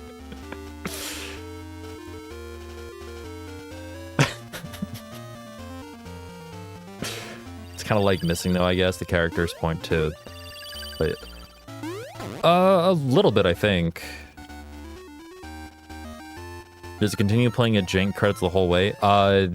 No. After the Kotake and Kome cutscene, it goes away. I think it's a separate thing that it plays. But it's beautiful until then.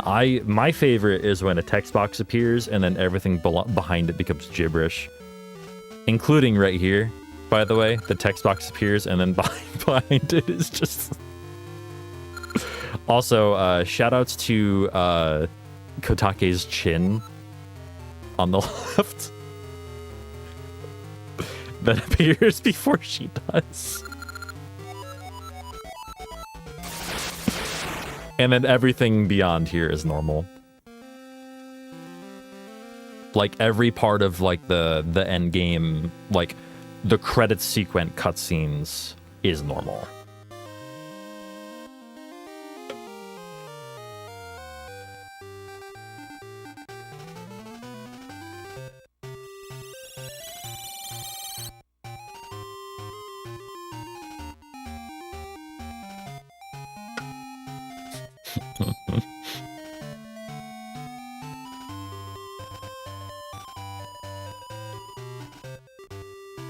Depending on what swear that actually is, that could be true.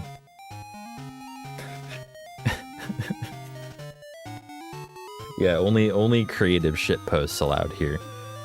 That's a lie, but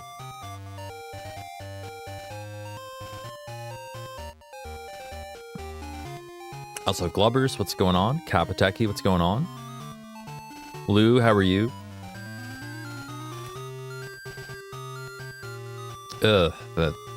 That sounds delightful, Lou. I am so sorry.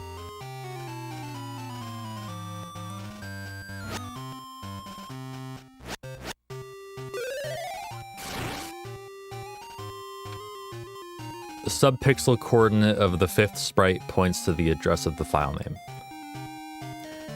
That is, yeah, that explains it better than I could, probably.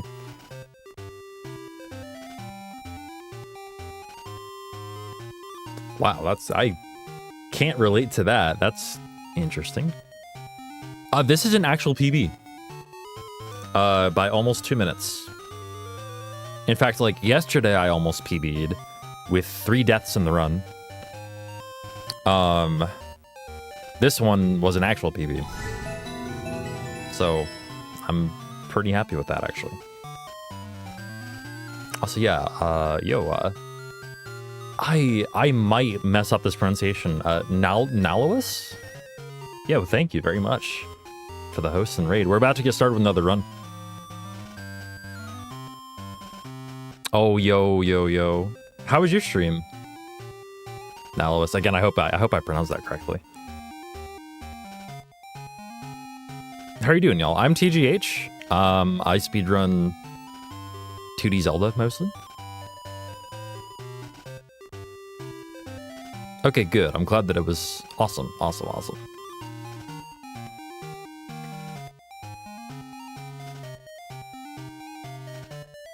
So I just PB'd. I might try to do a little bit of marathon practice, marathon commentary practice. I am running this on Friday on Passion Project on GDQ Hotfix. So I do want to sort of like do some not totally formal commentary, but like sort of try to get used to explain things as they're happening. I will have Ice Blue on commentating duties. There we go. You know what the fuck I mean.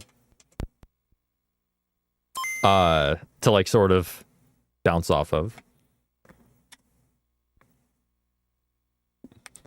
I did hard reset, right? Or did I not? I might not have.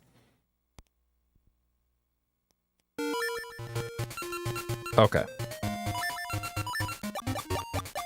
So again, you see my file name right here. My file name is actually important, so I'm going to copy it over.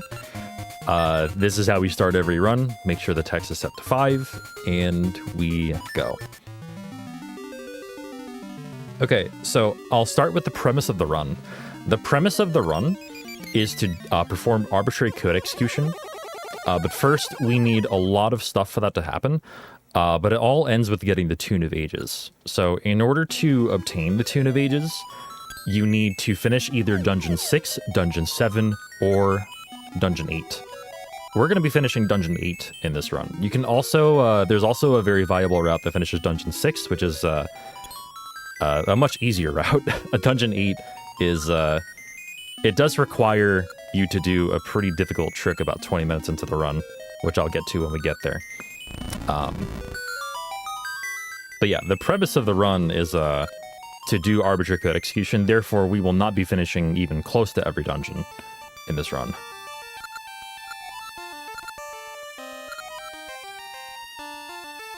We'll only be finishing 3 dungeons, 1, 3, and 8. 1 because we need to finish 1 to set some game flags. 3 because we need to finish Dungeon 3 to get off Tokay Island in the first place. And 8 so that we can obtain the Tune of Ages and fight Possessed Nehru.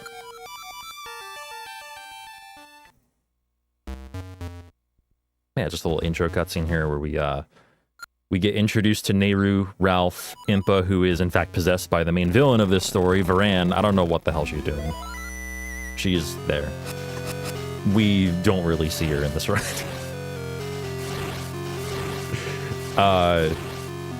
We see her the next time we see Varan. It's like the only time we actually see her sprite. Like right there, that's it. That's her. So we don't fight Varan in this run at all. We fight Possessed Nehru, which is like kind of like fighting Varan, but not really. It's kind of the final boss of the run, actually. That is the fight that gets us the Tune of Ages.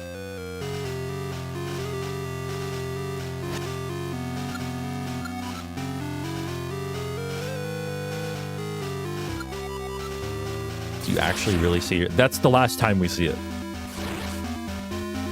Actually, no, we see it when we switch hook her, right? Yeah, no, I'm wrong. You do see it when you switch hook Possessed Nehru.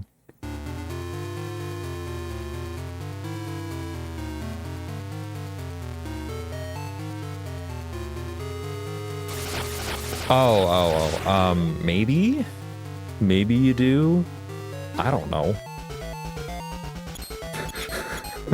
My point is that we don't really see her a lot. We don't fight Varan as a final boss. So also, fun fact, I guess I'll go over the way RNG works in the game, because I am actually currently technically on RNG manipulation. We manipulate early game for a couple of things. One is 305 rupees from digging in the ground. 2 is we get the level 2 power ring in this run from the advanced shop. And that is RNG manipulated for because it is in fact a random ring that we get. Or supposed to be random, but we manipulate so that it's not random. So the way RNG works is that anything that in the game can be perceived as like random, or you know, a random movement, a random like enemy movement, anything like that rolls RNG forward, usually once. My sword swipes are actually included in that. So when you swing your sword, it can make 3 different types of sound. Low, mid, and high. Like a low, mid, and high sort of like I'm not going to demonstrate it right now because that would ruin the RNG.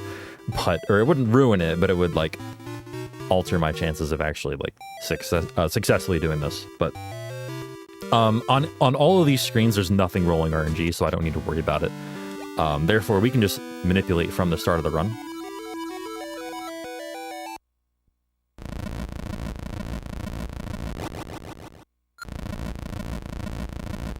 And so when we exit Black Tower with the shovel, you'll see Link like swing his sword before he enters Black Tower. It'll look like he's like seeing a ghost or something and like just swinging at it. What I'm doing is I'm actually listening for sword slashes, like a pattern of sword sounds in order to fix the RNG to where I want it to be. And then as soon as I come out, I can just dig up 100 rupees. There are a few different parts in this run where we RNG manipulate. All the Capcom Zeldas, except for like Four Swords, are able to be RNG manipulated.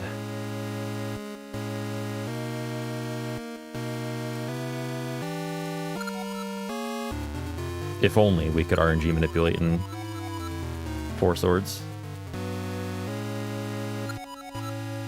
Alright, so I'm going to listen for a sword pattern. There we go. So I was listening for a bunch of highs and then 4 mids in a row. So now I just need to be careful not to swing my sword at all.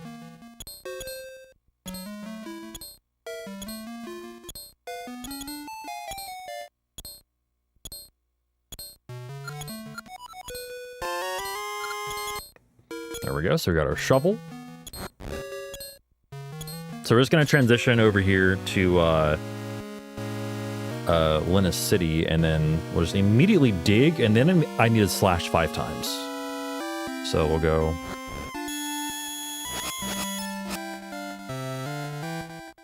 five times like that. And so that fixes the RNG for the ring here in the advanced shop that we get to be a level 2 power ring, which is very powerful in this run.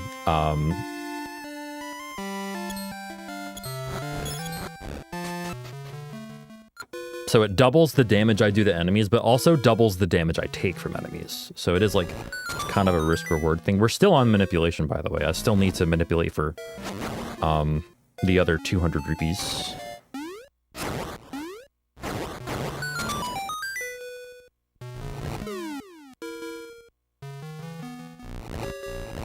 So I'm going to slash a little bit here. Okay, we're fine, I think.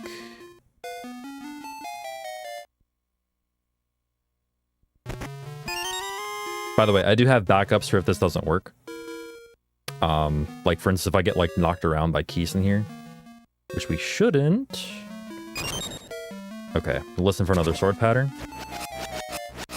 There we go.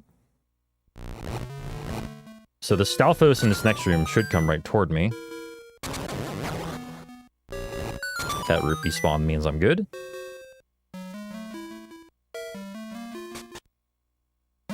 And I should get the best possible RNG in this room as well. Now I just need to be very careful not to slash my sword. In other words, don't overmash on this text. Which is very easy to do, because the text goes by very quickly. Alright, so now I'm going to dig on the next screen slash 9 times. And just, I'm not going to describe it, just watch. There we go. So there are rupees for the run right there.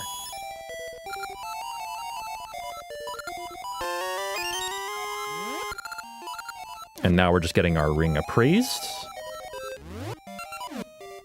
There we go. So now we have the L2 power ring in our inventory to use as we see fit. I'm going to be equipping it right away. You equip it in your item menu. So the next time I menu, which will be as soon as I leave this screen.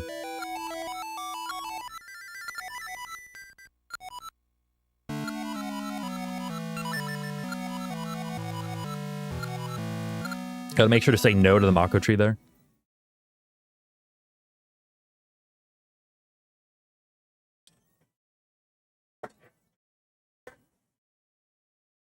It is it's Mako tree.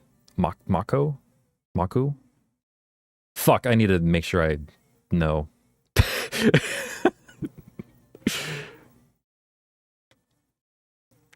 Okay, so I can actually manipulate a little further into Dungeon 1 to make so I get a good guinea room in like the first, I think it's like the 4th room of the dungeon. Capture froze. That's interesting. What?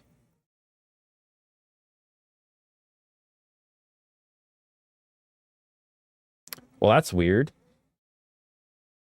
Hold on.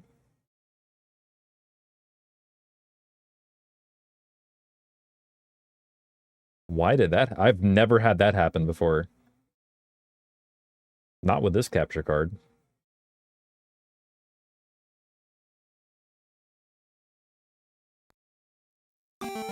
Okay. Deactivate and reactivate worked. I have no fucking idea. None. Alright. Yeah, I paused my splits. I paused them. But, well, continue them now. That was really strange.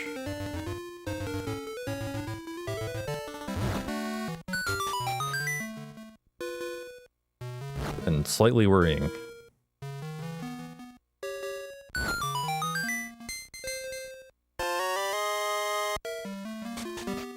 Okay, so continuing on, we're gonna ignore the fact that that happened and hope it doesn't happen again.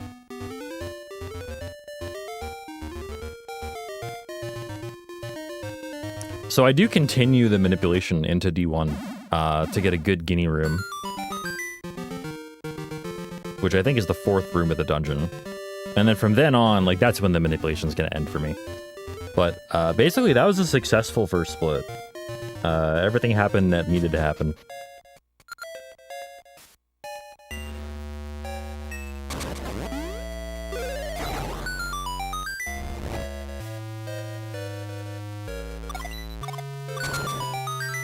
Alright, so yeah, this room right here, the guinea should give me perfect RNG and be right in front of me. Perfect.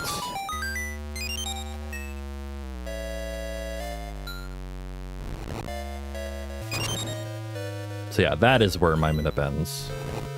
Because, Keys roll RNG far too often to, have any sort of reliability. Okay. So because we have the L2 powering, by the way, I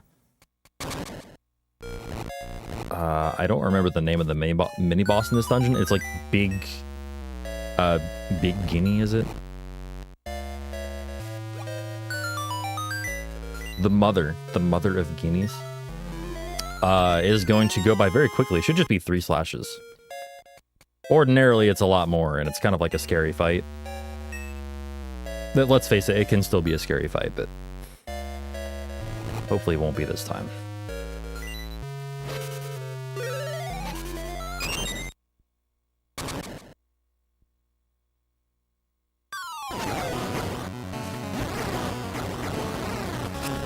Okay. It can be scary if you have like 1 heart.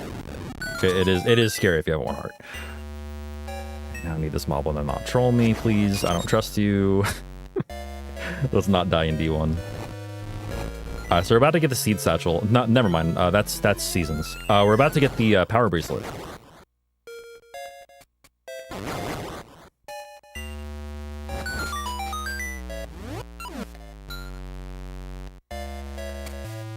So this lets us lift things, lift pots, everyday items like giant pumpkin heads and whatnot, you know? You never know, one day we might have to lift a giant pumpkin head.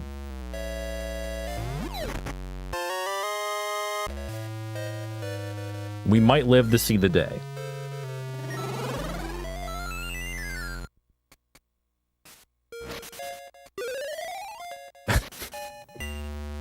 Alright, so, apropos of nothing, this is the boss of Dungeon 1, Pumpkinhead. Whoops. Okay, I almost just died there. But I didn't, so we're good. That wasn't even close. Yeah, I took some really dumb damage, but we're fine. We are all good. Okay, so now is the time to talk about the D8 route itself, because it stems from skipping a certain cutscene. So once we get Mystery Seeds, there's going to be a cutscene where one of Queen Ambi's guards is going to come and say like, oh, you got Mystery Seeds, come to the castle, etc., right? We're going to skip that cutscene. And the way we skip that cutscene is by performing a quadruple frame perfect pit pit walk meaning you literally just walk across a pit. But in order to do that, we need to alternate between diagonal and cardinal movement while walking across the pit every frame. So it's kind of hard. In fact, it might take me a little bit to do. Just a fair warning. It is not easy. It is the hardest thing to do in this run by far.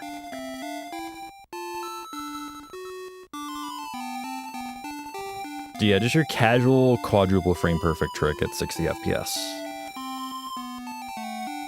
Nothing to it. In reality, it's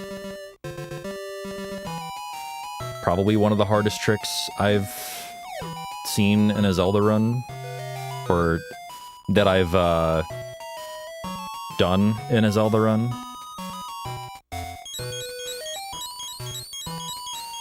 Just because pause buffering frame perfectly is not easy in this game. This is not Link's Awakening DX, where you can hold start and pause buffer frame perfectly by just holding start. No, it can't do that here. We have to, I'm going to be using the save and quit menu, which does give me 2 buttons to work with. Like, I do have 2 buttons I can pause with, but they are still frame perfect pauses.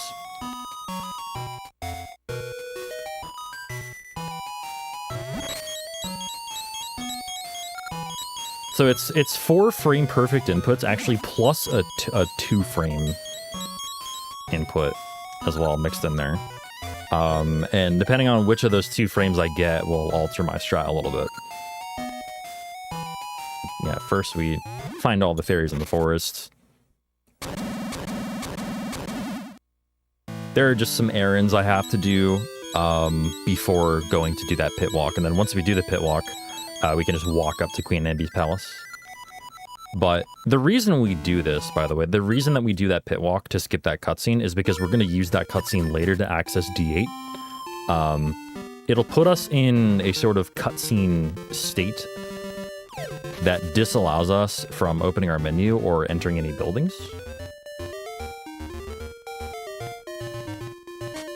Among other things, like falling in whirlpools on the rafts.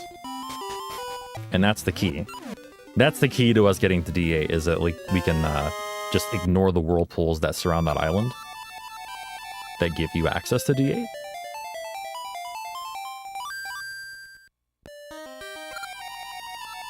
But here we're going to get the harp.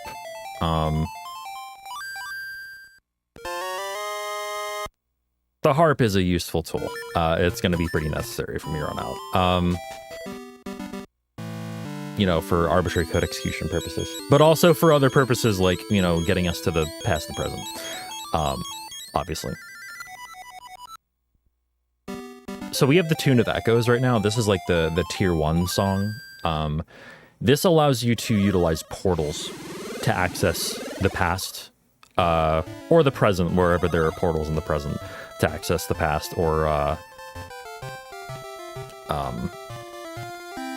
for instance, like that portal there would bring me to the present. Like there are portals in both the past and the present to bring you to either time period. But we are headed right now to go get Mystery Seeds and hopefully pull off this this trick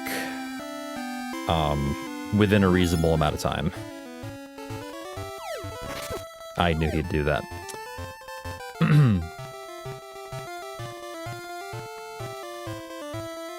So we're actually going to walk by this screen.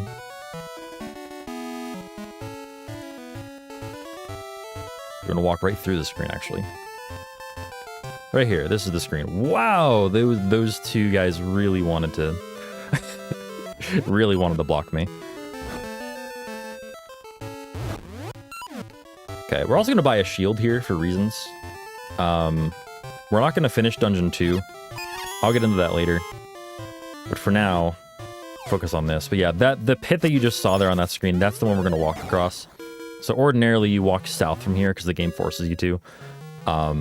And you walk right into the cutscene trigger. But we're going to avoid it for now.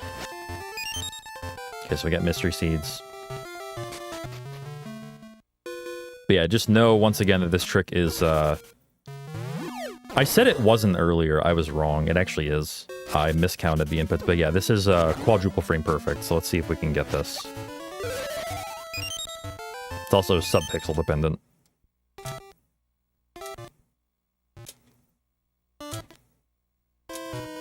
I almost got it first try. I almost got it first try.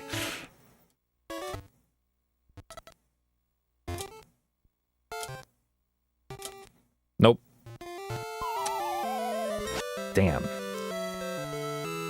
I need these guys to not be jerks.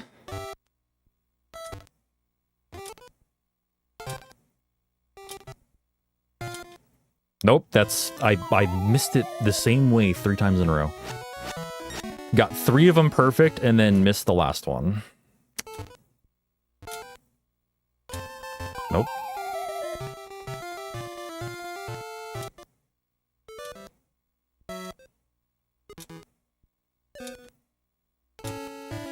Nope. Y'all, please. Don't shoot. What am I doing? Oh, that worked! I did that wrong, but it worked. Wow, okay, that's interesting. I held diagonal when I should have held cardinal, but it still worked? I need to look at that.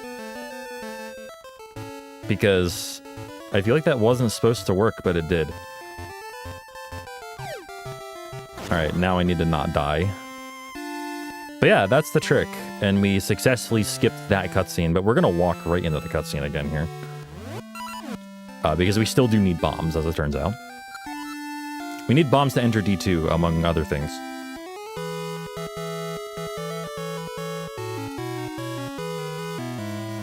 But yeah, that was super, super close to first try pit walk, which I haven't gotten on a run yet, actually.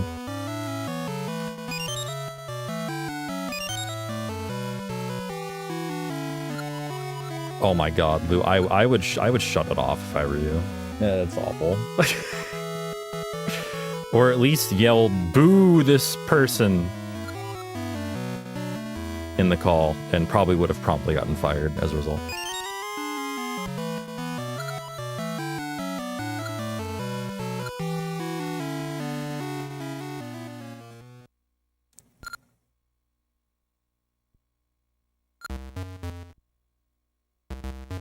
If I came up to a long cutscene like this and I said, oh, let me get my mashy thumbs on, would you still watch me?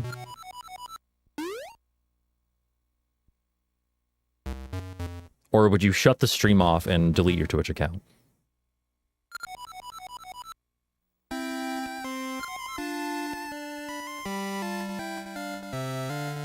I mash with both my thumbs. In this game, at least. Actually, yeah, in like pretty much every game. If I like fuck off, dude. Jesus. If I'm mashing text with like A and B, I'm using both my thumbs.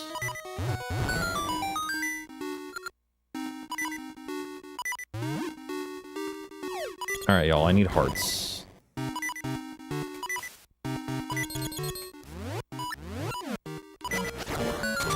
That's not hearts.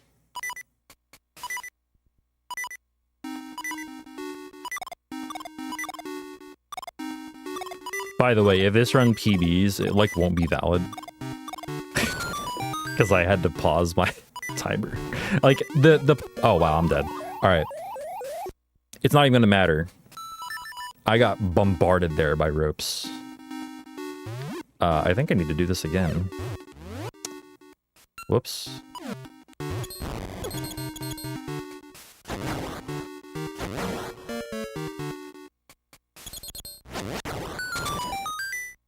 Yeah, that's unfortunate.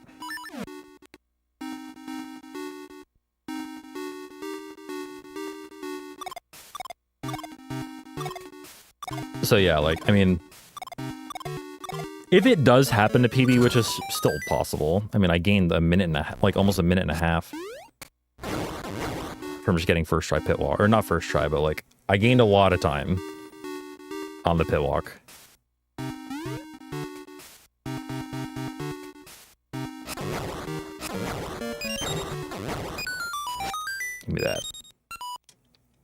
Yeah, health is a precious commodity in this run, as I just demonstrated. A very good demonstration by, you know, dying.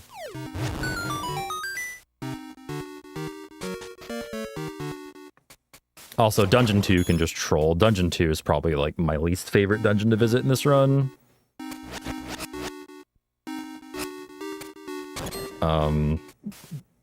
Pardon me?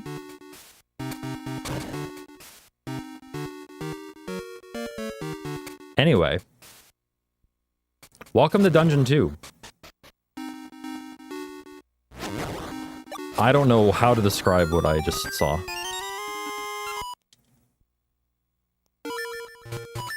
I got crushed somehow. That's all I can say about what just happened. That was actually good RNG. Okay. Got a heart drop too. I want to make sure I have at least 2 hearts entering this, or at least 2.5 hearts entering this mini boss. It's just a safe amount. Sometimes it's hard because the game doesn't want to give you health, and, you know, taking damage is just an inherent part of this game sometimes.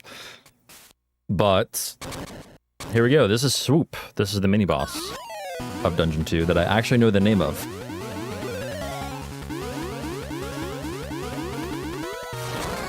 And since I have the L2 powering, I'm dealing a ton of damage to this guy. In fact, I can 2-cycle him if I get good luck. And I didn't, but that's fine. Just finish him off here.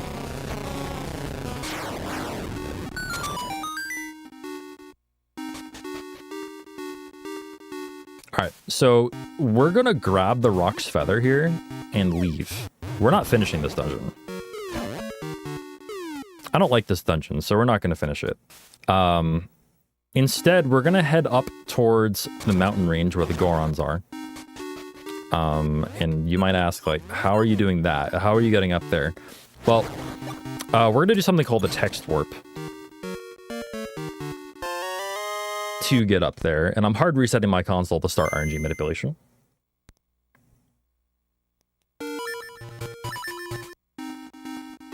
By the way, RNG rolls every frame on the title screen, so if you ever see me wait a little bit on the title screen, it's just to advance the RNG a little bit more.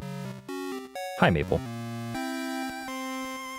Alright, so here's a text warp. I'm going to activate a text box here and leave this screen on the same frame, and then I'm going to slash my sword a bunch until I hear a certain pattern. So now I'm stuck, right? I'm stuck, but this like's gonna be a bud and come help me out. Because I RNG manipulated for it. We're not done with the manipulation, because we are about to jump a 3-tile wide gap with no Pegasus seeds, which is ordinarily impossible. But with the help of our good friend Moldorm,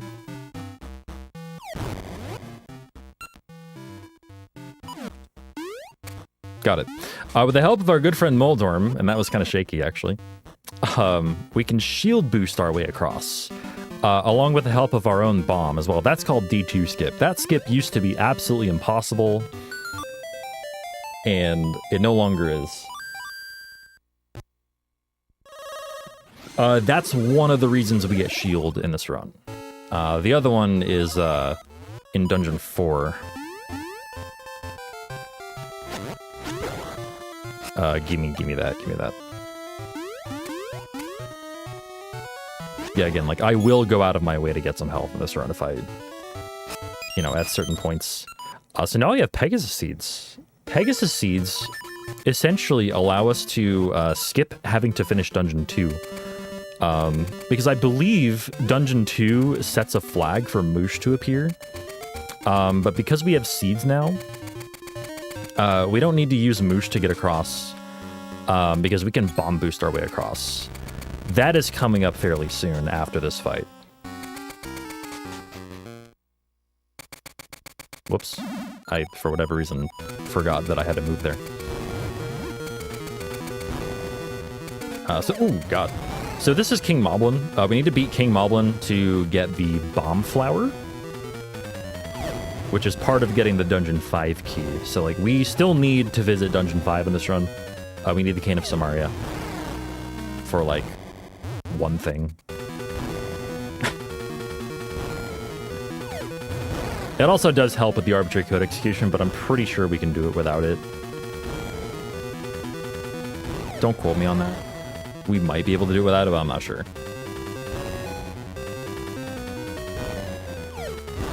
That was a pretty quick fight.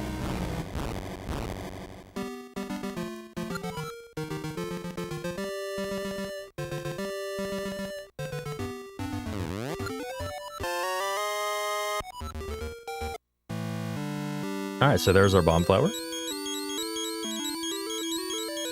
So as I just demonstrated with Dungeon 2 skip, bombs do help you jump further.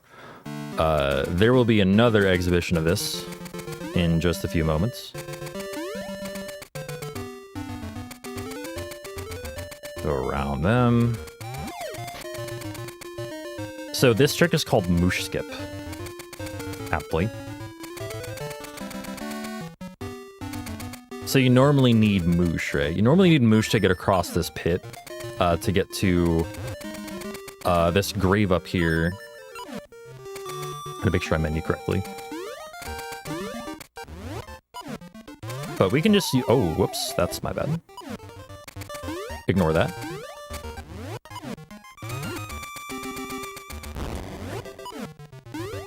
There we go. Yeah, you can use a bomb to get yourself across too. It just gets you a little bit farther. Nobody saw that. I didn't drown. Alright, now we have our flippers. Flippers obviously allow you to swim. And it also allows us to go get this rope over here. We need this rope to start a sequence to be able to raft across the water to get to Tokay Island. Or, you know, wash up on Tokay Island, I should say.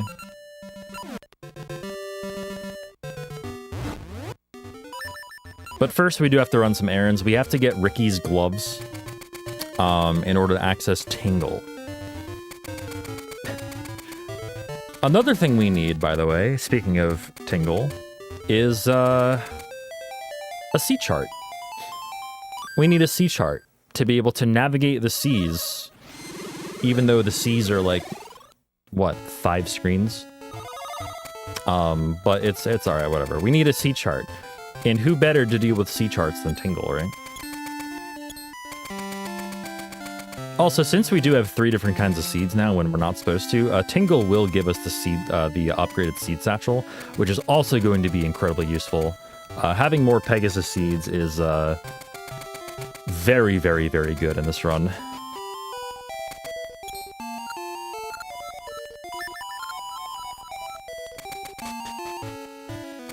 Because ordinarily you just have 20, but we need way more than... We need our seed satchel to carry all the seeds. The seed satchel upgrade will get us 50 seeds. What's up, Pika Pika? How are you doing?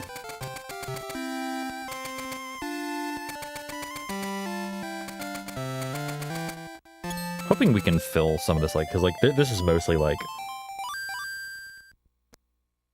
dead time in the run. Like, there's nothing really interesting going on. We can fill it with, like, it'll be myself, Ice, and also Amber on mic. Like, we will not be stressed for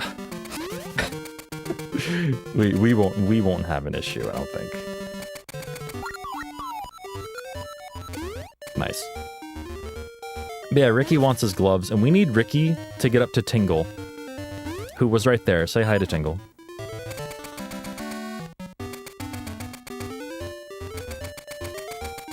And then after that, we'll be all clear. There's his gloves, by the way. We know exactly where they are. Wait a little bit there for the seed to become used again.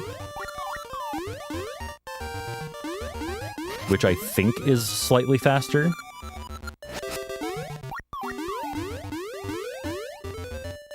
Than any other alternative.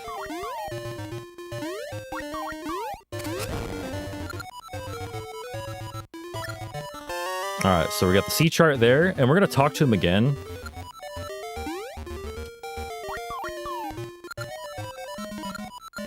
To get a seed satchel upgrade. And then we can just save and quit. And because we didn't enter any buildings, we end up back here in the past. And that's just good routing. But now we're going to wash up on Tokay Island after taking this raft out and getting basically shipwrecked. I've seen people say, like, the events of Link's Awakening happen, like, within this cutscene. I don't buy that. I don't buy that. First off, he's on a raft, not a ship. That's, like, the first thing that's off about that theory.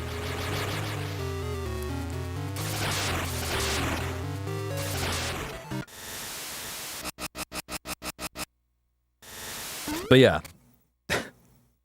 Okay, so here we have our stuff getting stolen from us, and we have to get it all back. There is a trick on this island that we can do in a little bit that really speeds up the process.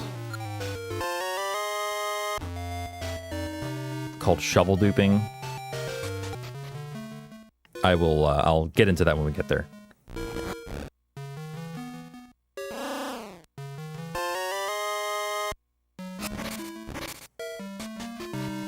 But yeah, this is just a bunch of, like, side quests, basically just get our items back.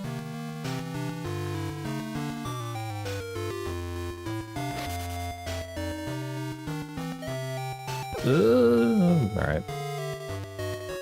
I did have the health to be able to do that, but yeah. Probably ill-advised. Alright, so we're gonna go up to this Tokay trading post here, where they are, selling my bracelet and feather. We're gonna grab the bracelet first. Bracelet's gonna allow us to get into not that cave, that cave right there, where we're gonna get our bombs back, and then we can use bombs to do shovel duping.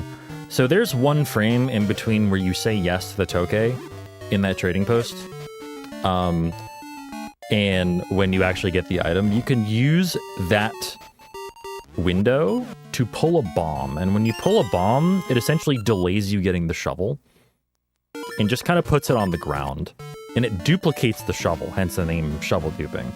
And when you pick up those shovels, or rather, you can't have more than one, but you can trade one and then pick one up and trade it. So it looks a little bit like this if I'm able to do it successfully. It is a one frame window. Nice. There we go. There we go.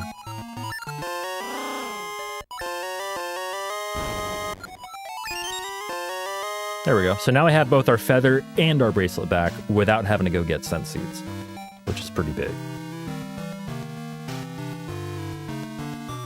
Because ordinarily you buy those items back with scent seeds, but we don't feel like going to get those. That saves like minutes. Yeah, what's up, Cloud? How's it going? Okay, tight little jump here. Seems like I'm on a good spot. There we go. Perfect. The bomb boost is necessary there to get me over the water.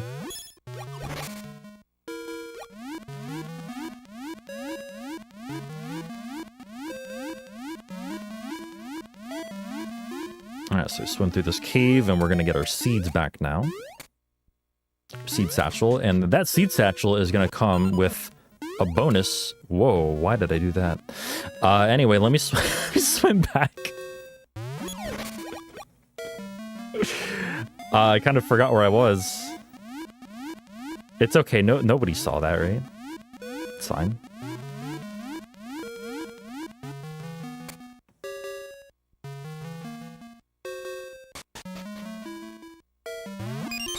There we go. So this seed satchel is going to come with 50 Pegasus seeds for us, which is amazing. All right. I'm going to do like a sub-pixel bomb trick here if I can manage to do it.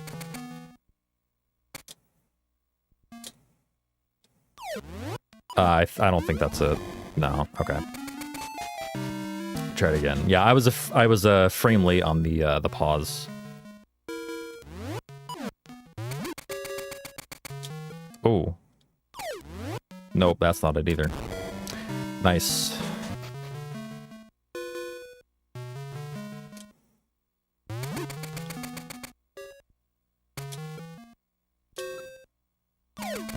God, I keep like missing the one of the 2 frames that I need. There we go. That's it. That's it. Okay, so yeah, that saves like 10 to 12 seconds if you do it not like I just did it. It's okay, we can get spare bombs in D3, it's fine.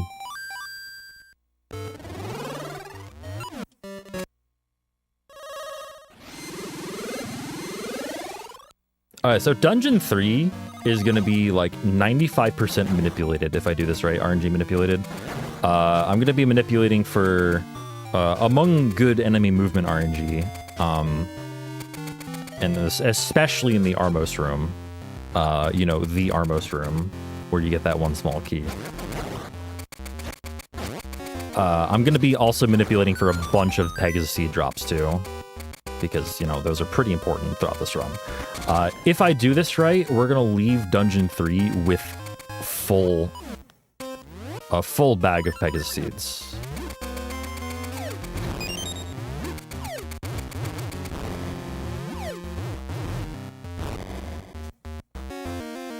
So we're going to hit this first crystal switch, get this first key, and then I'm going to be hard resetting to reset the RNG.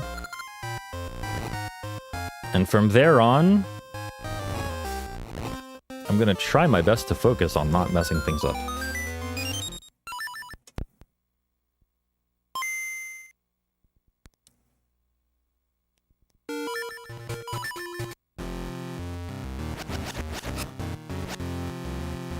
Okay, we're good. So I'm listening for a high slash and then a mid there.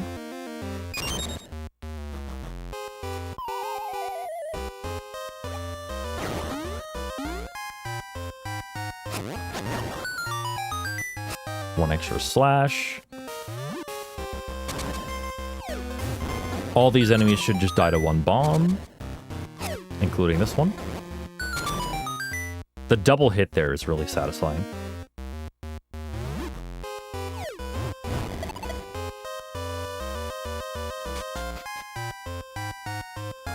I'm gonna pick those extra bombs up, even though I don't need them, but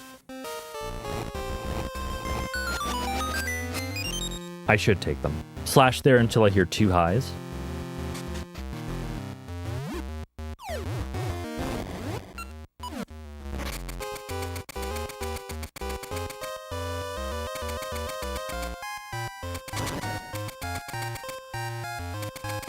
Okay, I need to delay my movement a little bit in this room upon leaving.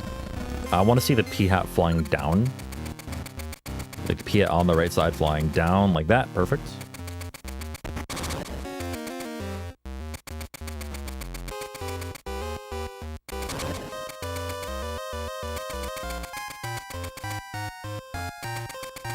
Alright, so now we're all set up for this Armos room to be perfect. So I'm going to slash 7 times in this room. And throw a bomb there. And throw a bomb there. That room is awful unmanipulated.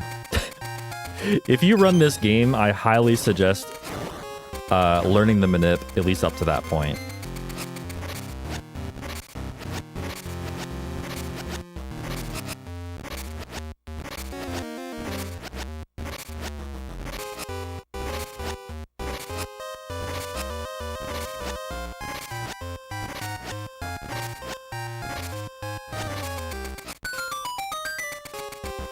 should see a heart drop and an ember seed drop. There we go.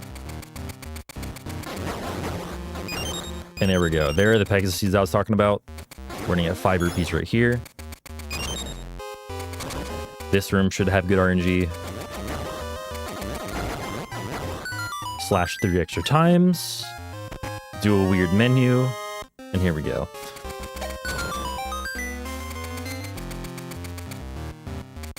That menu makes, like, menuing actually super easy for me for, like, not quite the rest of the run, but a good portion of the run.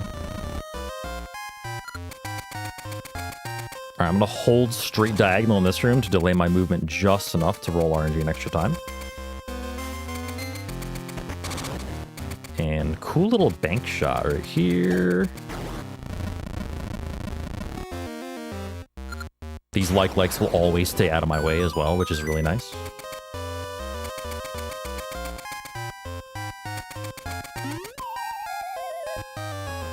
Delay my seed just a little bit there. Just moving like 1 tile. Tight movement here. Ooh, didn't even take damage. I wonder if... that doesn't, like, mess anything up, right? No, it doesn't. We're good. Okay.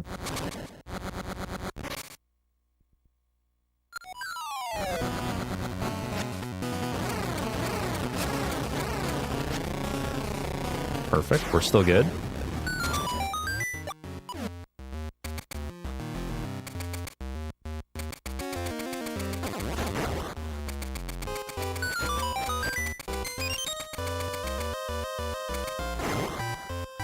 Still good. Killing those two, like, being able to kill those 2 Piats is really, really useful.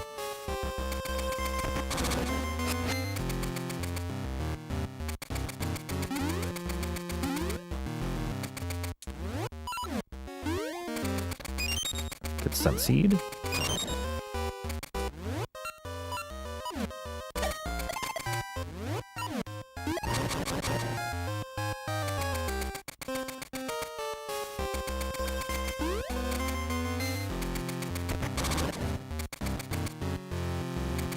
Whoops. Am I good there? Nope. Nice.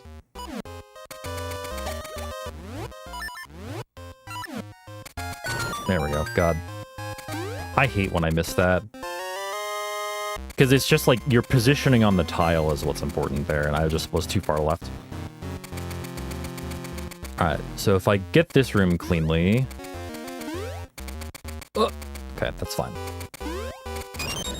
And because there's only 1 P-hat in that room to roll RNG, like, I should be very fine here to get seeds.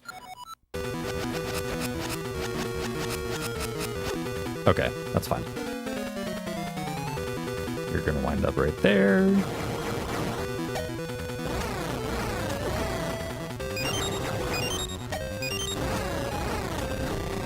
Good. Perfect. The manip was good, the fight was good. That was a solid D3, for the most part. Except for that one part, you know? Except for the one part that wasn't. We don't want to talk about that.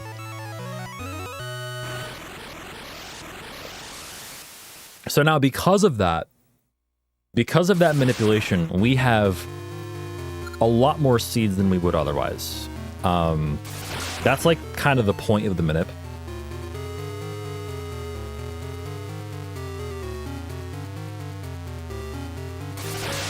Or it's like the main point of the manip, I should say.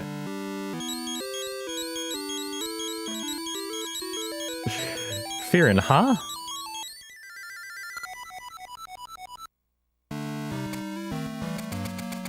I'm sorry that you seem upset. I don't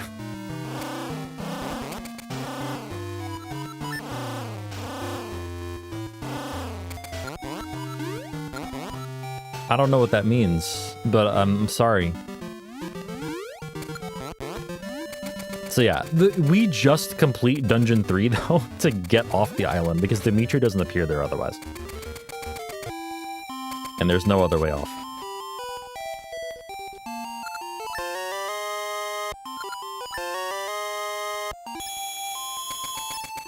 So we just bought that flute. If I understand correctly, your animal buddy in this run depends on how exactly you obtain your flute. Like, if you do nothing, I think you get, like, Moosh. If you do something else, I don't remember what it is, you get Ricky. But if you buy the flute, you get Dimitri. And Dimitri is who we want, because Dimitri is the fastest one. This area will change depending on who your animal buddy is. Like, the layout of this... I just talked to him twice, good. The layout of this area will be completely different if your animal buddy is, say, Moosh or Ricky.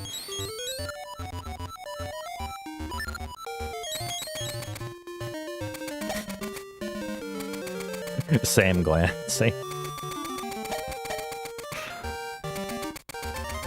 But yeah, Dimitri just happens to be the fastest. Partially because we can carry Dimitri. We can't carry any other animal buddy. And they all kind of move slow. But we can move fast if we move with a seed and carry Dimitri.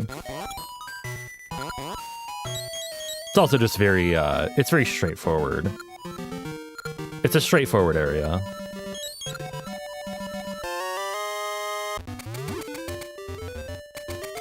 But yeah, Dimitri rides me now. Heads up, Sample Name. Thank you very much. This is less of a PB attempt and more of commentary practice. Trying to give myself an idea of like what I want to say, etc. But yeah, it is really nice to know that I can be like a lot more aggressive with seeds because I did successfully do the Manip in D3 for the seeds on Shadow Hag.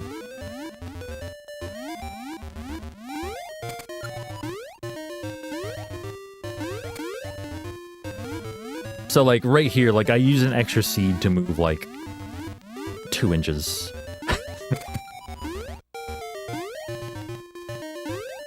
Hey, you can be that aggressive if you successfully do that manip, and that's why I always attempt to do it.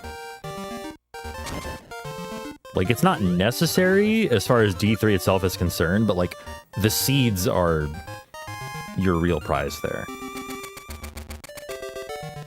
Alright, now comes the part of the run where I need to be really cognizant of my health. Whoops. So, Talus Peaks is one of the more annoying parts in this run.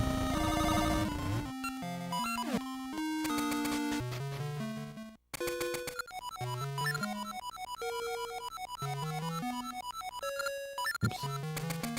Just a couple things we have to do in Symmetry City first to set some flags before we actually go get the Tune of Currents.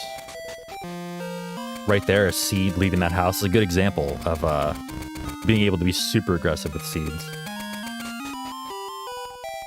You also don't have to talk to that guy. The game just checks to see if you've visited that house.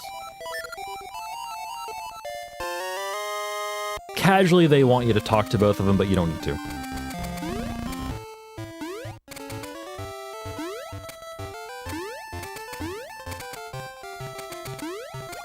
Actually, I really like the feather equip there. Like, even if it is slower, which honestly, I don't even think it is. I haven't timed anything, but like, I feel like it can't be. Like, feather just makes it so much less likely you're gonna take damage. And also you can jump up the stairs, and you can save a seed. Because you get to, like, the quicker movement is enough to get you to the underwater segment here in just one seed.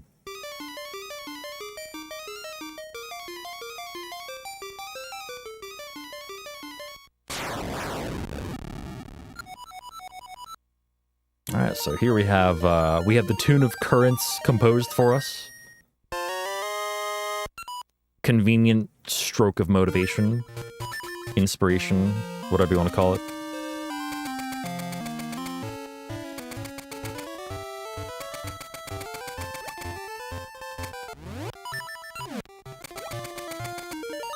So yeah, this part of the run's kind of, like, interesting. It's very movement heavy. And there's a lot of random enemy movement as well to react to. But it's very easy to take a lot of damage in this part of the run, so I do need to be a little careful. That was good. That was also very good. Okay.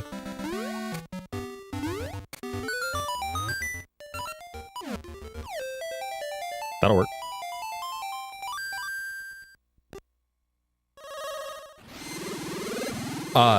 Yeah, Koha. Yeah, definitely. I'm always saying this.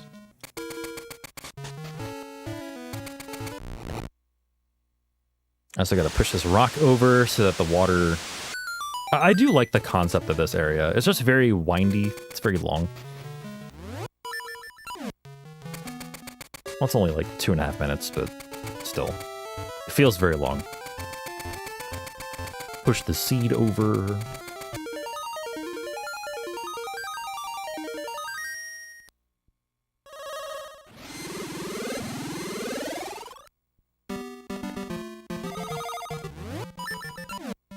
I kind of like the menuing in this part of the run, though. Like, it's kind of like... It's grown on me. The fact I've taken no damage so far, by the way, is kind of incredible. I don't usually take no damage around this part.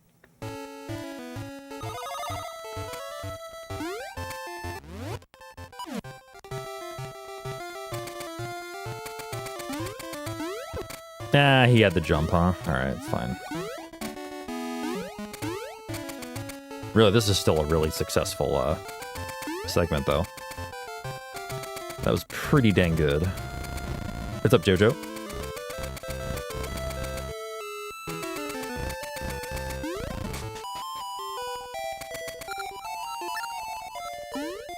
Alright, so we take the broken tuning nut up here, and this guy's gonna repair it for us with some kind of ritual. I don't know what the hell he's doing.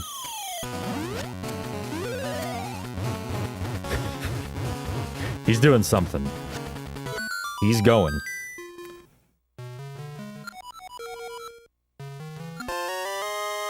He's definitely going.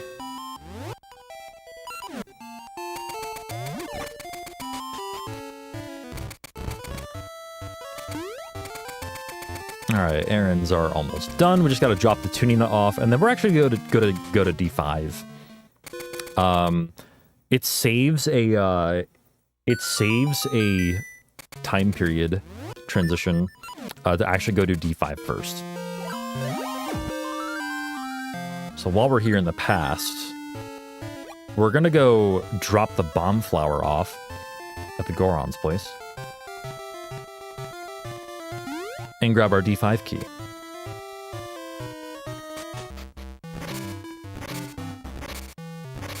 Now, Prometheus with the 5 years, yo, let's go. 60 months. Thank you very much, Prometheus. Very much appreciated. Holy booper, indeed.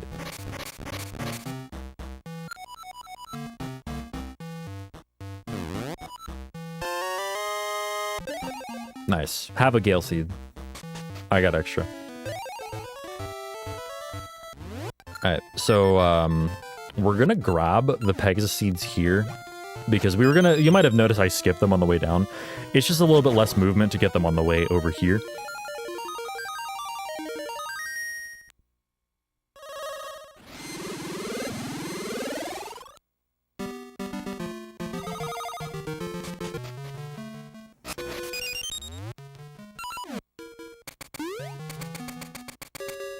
And now we're about to experience one of the best songs in this game. And by that I mean one of the worst songs in this game. Welcome to Crown Dungeon. So we're just in here for the Cane of Samaria. Oh. You didn't have to move. It's almost a good room.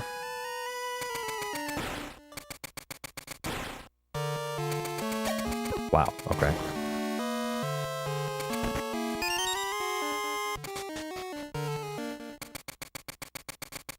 Once again, staying cognizant of my health because, you know, we only get 5 hearts in this run. We're not going to get more.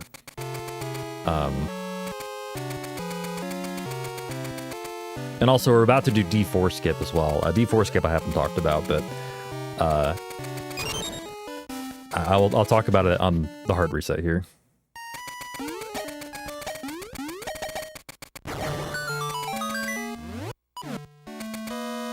So D4 skip is, okay, so we're just in there for the switch hook, right?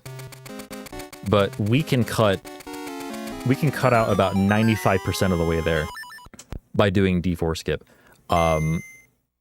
Essentially what it is, all right, so let me see if I get this all straight. It is a bomb boosted, shield boosted, arrow shot from a Stalfos boosted skip that we heavily RNG manipulate for. And we're gonna wait in this room for, like, honestly, a very uncomfortable amount of time. Not this room. I'll walk into the lava, transition 4 times. It's also sub-pixel dependent, so I need to not move diagonally. Slash once there, stand within a 2-pixel window here, and just wait.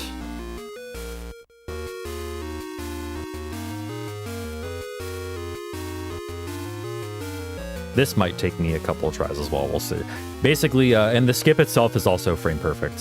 Like the jump is frame perfect. So the idea is to get to that bridge up at the top of the screen that you can barely see. It's a long jump, right?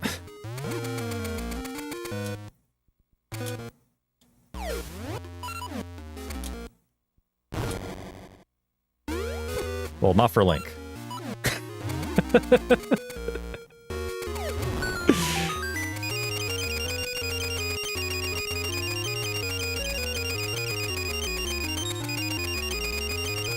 Was actually very lucky there to buffer onto the right frame.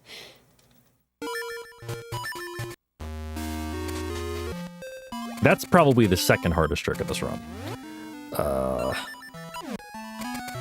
So happy I got that first try.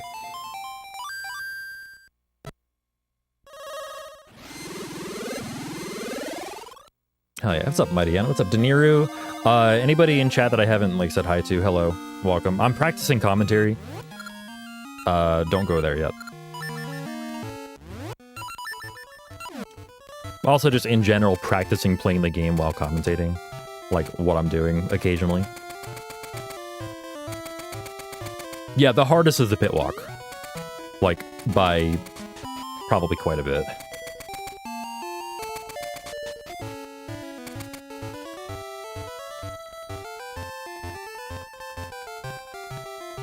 What's the third hardest? Good question. D2 skip, just because of how involved it is? Maybe? There might be one I'm forgetting.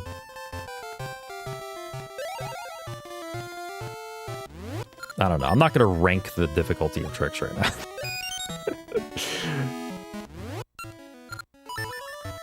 now. But I will say, by the way, remember that cutscene I skipped with the pit walk? We're about to use that cutscene. So, it's gonna put us in a state. You know what? I don't trust that moblin at all. See? See what I mean? Also, I'm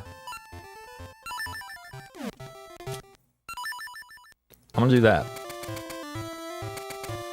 I think that's a smart move.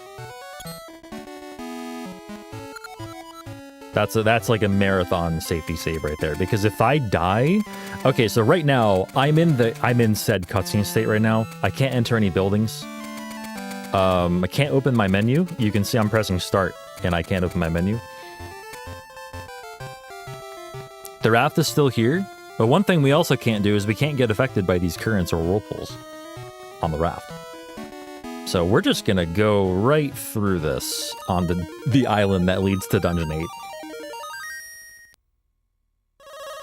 And for those of you who've played Oracle of Ages, I don't need to tell you how much time that saves.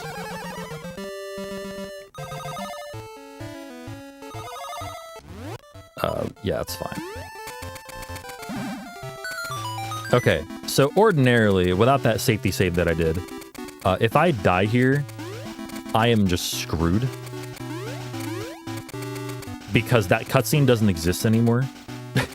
Like, the cutscene trigger, rather, doesn't exist anymore. And I would not be able to get back here.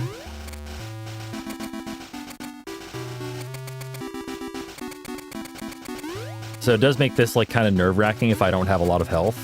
Which is why I always make sure I have at least 3 hearts coming into here. It's kind of important, I think. Alright, welcome to Dungeon 8, aka another banger. Just listen to this music.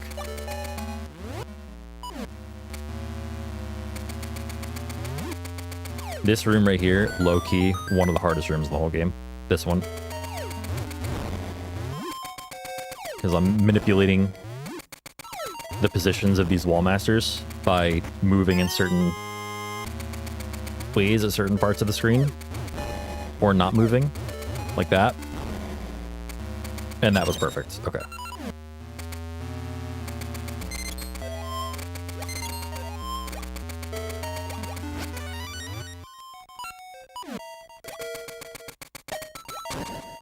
Okay, good.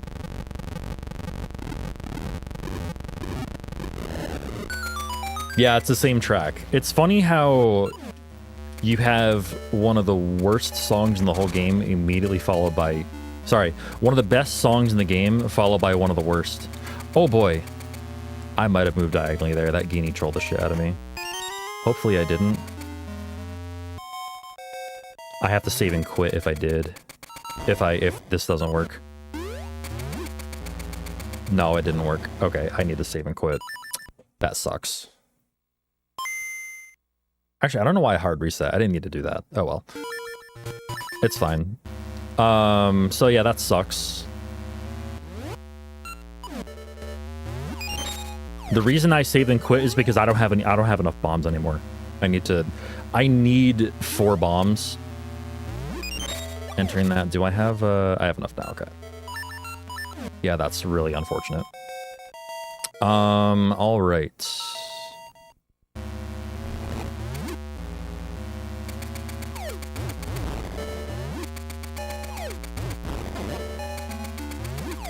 Admittedly, wow, okay. Admittedly, I'm not sure how to do that screen without getting the key.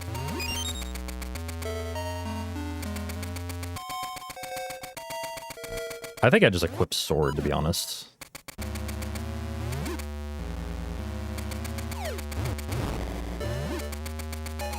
Yeah, I think I just equipped sword here.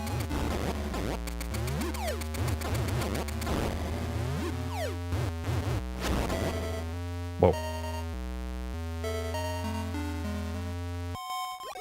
Okay, so I need to put sword back. Oops. Okay. Yeah, so the reason I had to reset there was because of my bomb count. But now my bombs are fine. In fact, I can mess it up once and be fine.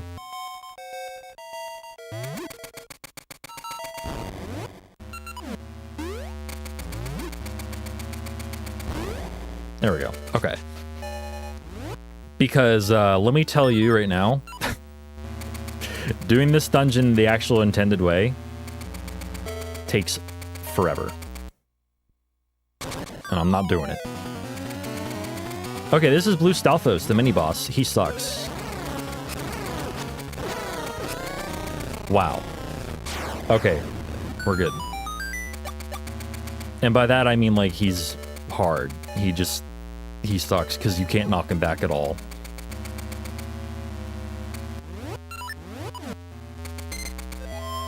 Okay, a little switch hook action there. What's up, Sibera?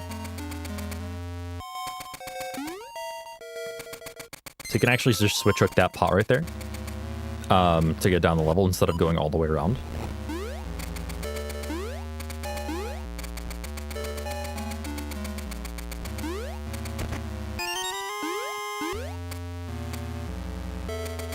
Once again, need to be very cognizant of health. In other words, I need y'all to not be in my way. Okay. Stand right there. That should be good. Oh, it's not. Wow. Okay, I was a pixel low, actually.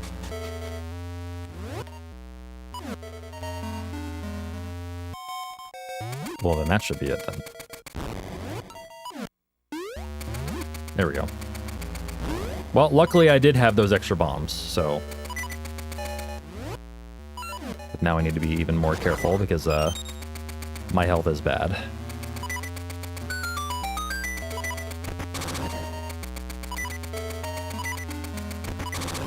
As long as I'm careful, I should be fine. Like, not taking this too aggressively. Okay. Making sure to actually kill those Guineas if they're in my way. So coming up, we're going to get the Power Glove. I could make an "it's so bad" joke here, but I won't. Oh boy. Okay, we're fine.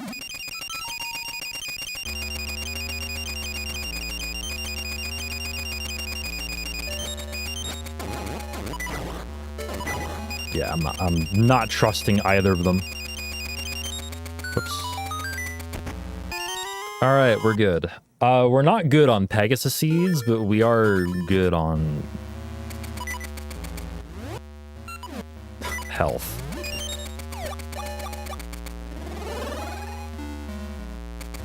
I'm actually curious about something.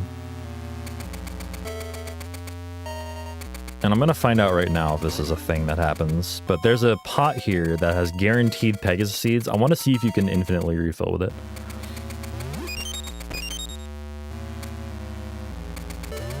You can. Oh my god. Oh man, that's huge. Okay. Okay, that's nice. That's really nice.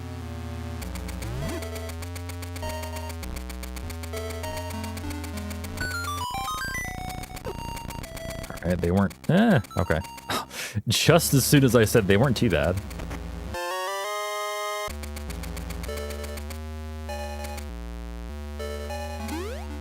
Alright, well now I have a surplus.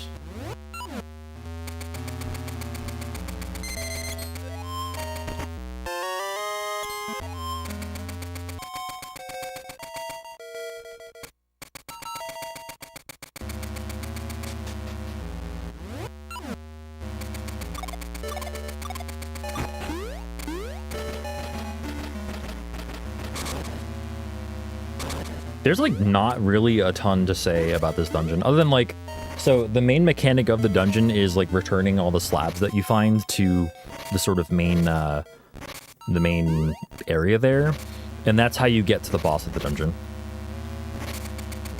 I think that seed was too early.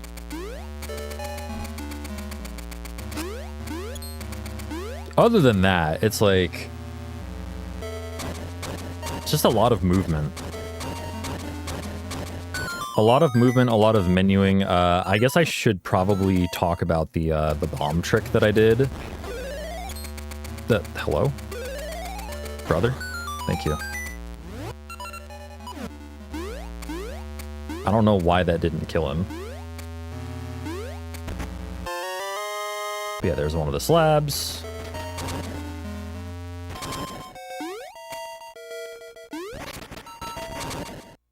Yeah, so the bomb boost onto the pegs was a sub-pixel dependent trick.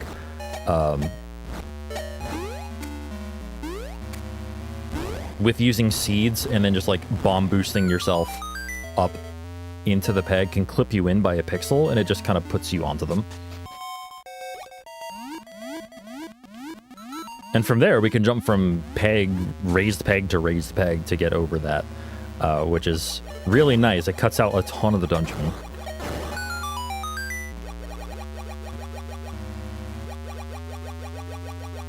I think those candle guys would be a lot cuter if they didn't deal a full heart of damage. You feel me?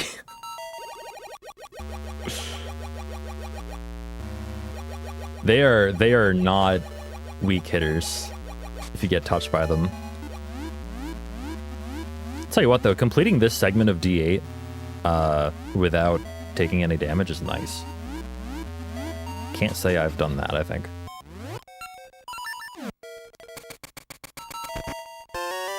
Oops. Do not soft reset by accident right there. That would be devastating.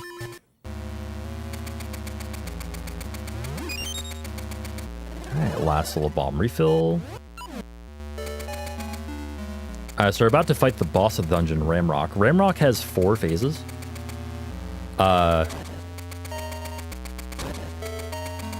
Each of them requiring a different item to dispatch. So the first one is sword, and then bombs, and then seed shooter, and then power glove. In that order.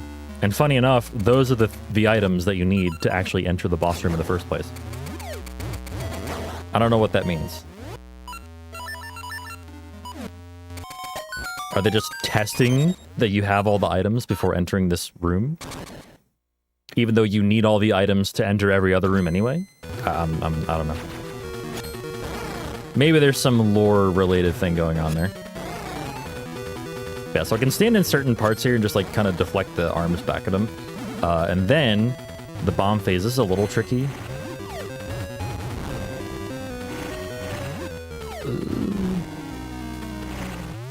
That's fine, okay. So for the seed shooter phase, I can stand on like, I think it's a 2-pixel window here to just not get hit at all. Just effectively standing behind him. And now he's gonna, like, basically get arms and shoot them at me.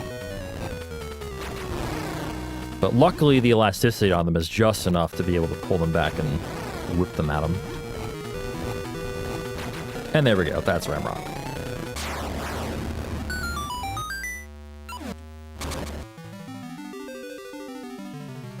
Alright, and that's the last dungeon that we're gonna... That's the last dungeon period, but it's the last dungeon we're gonna finish. From here, we're gonna go get the Tune of Ages by fighting Possessed Nehru, but first, before we do that, I'm gonna open up a passageway to not necessarily get into the palace, but to be able to access a screen. A certain screen, for a reason. I promise there's a reason. Let me get seeds, actually.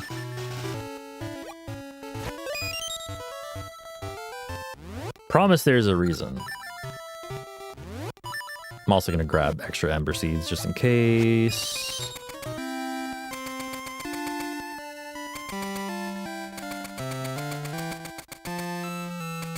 So the reason is, in order to perform the arbitrary code execution at the end of the run, I need a certain screen to have been accessed. And it happens to be the underground passage right there on that screen where that rock just moved. So we need to open up that passage because it corresponds to a map tile that we need to select in order to execute the code. So we're pressing all these switches.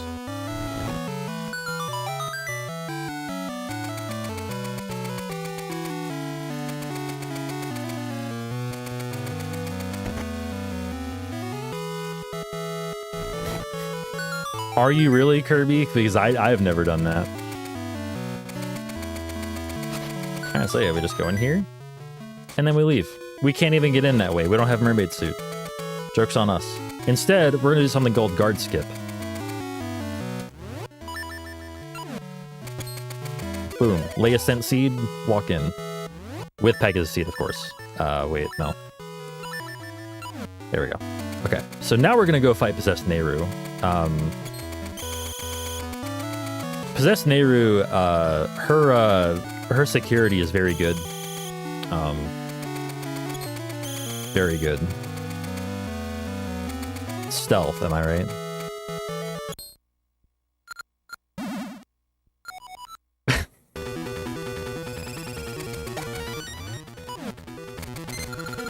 So yeah, the cycle here is shoot with Mystery Seed, switch hook, hit with sword, rinse, repeat.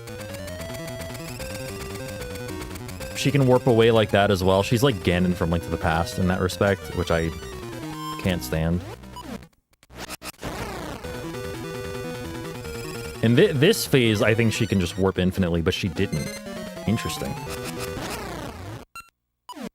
Alright, there we go. That's Possessed Nehru. So this will lead to a cutscene that gives us a Tune of Ages. Don't worry about the lost time, Isaac. I'm just doing this run to practice commentary. D8 was terrible. That was where the lost time went. D8, something went terribly wrong in D8. I ran out of bombs.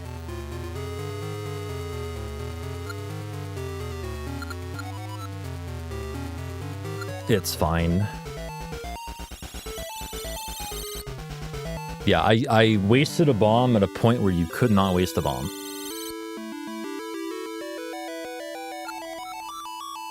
All right, so let me talk a little bit about the arbitrary code execution now that we're finally at that point in the run. From here, I'm going to text warp like I did earlier with Dungeon 2 skip. Like right before Dungeon 2 skip, I'm going to go up to where D6 is. We're not going to enter D6, of course, but we are going to use that cave for a text warp.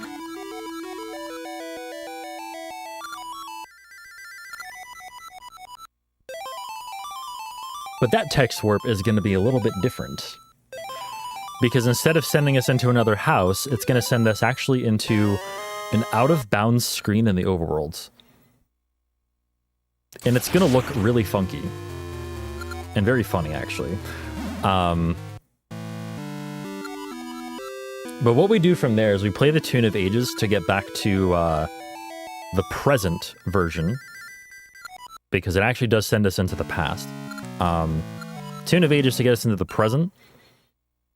And then move up a few screens to wrap around on the map. And then play the Tune of Ages again to get us back to the past. And from there, we're going to do some funky movement to manipulate subpixels, because it is subpixel dependent as well. So here's the text warp.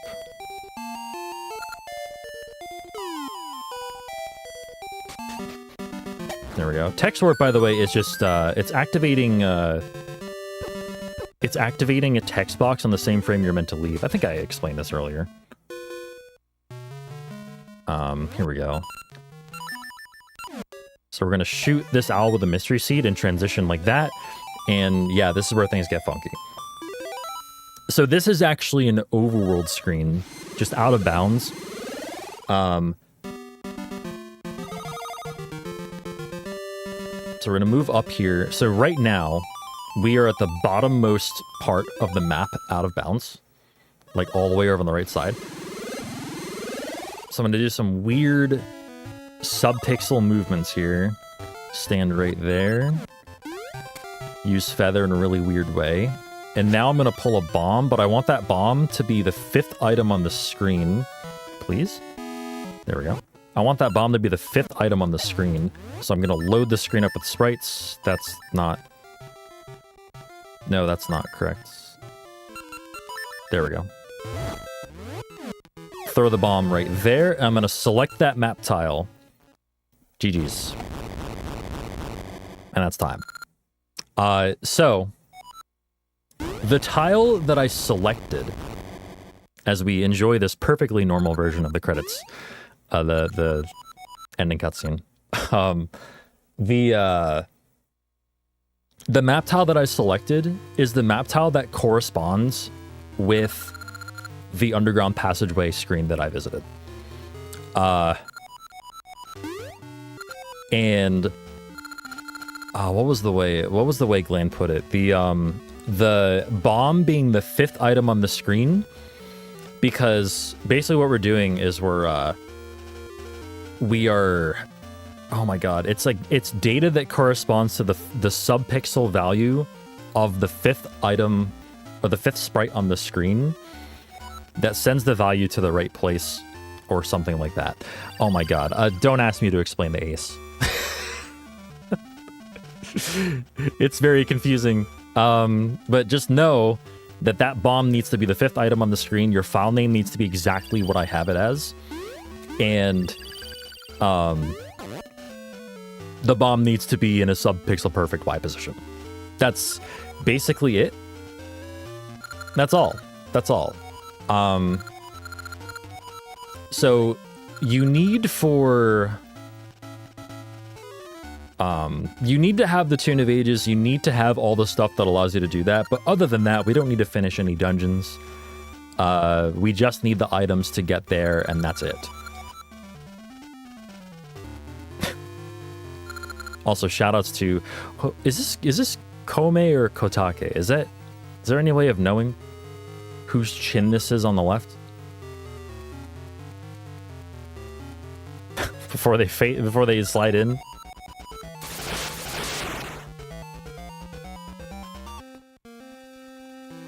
Bomb goes in very precise spot, and that tells the game to invoke the magic incarnation that is your name. Yeah, something like that. Something like that. I don't want to pretend to know how arbitrary code execution works, but I will say that that is how to do it.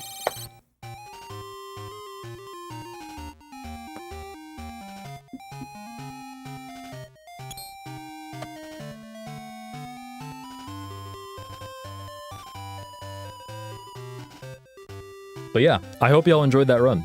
I got a little quiet at times, but that's okay. This game is hard to play and commentate over, like myself. Like, there's so much information to be conveyed about this run that is like actually genuinely interesting, and at a lot of points, not a lot of time to do it. So I have to do it very far ahead of time while I'm doing other things, and it's just like it's difficult. So but thanks for watching. I hope that I hope it made sense. You need a simpler game to talk over? I can recommend at least one. No, you can't. At least not without getting purged.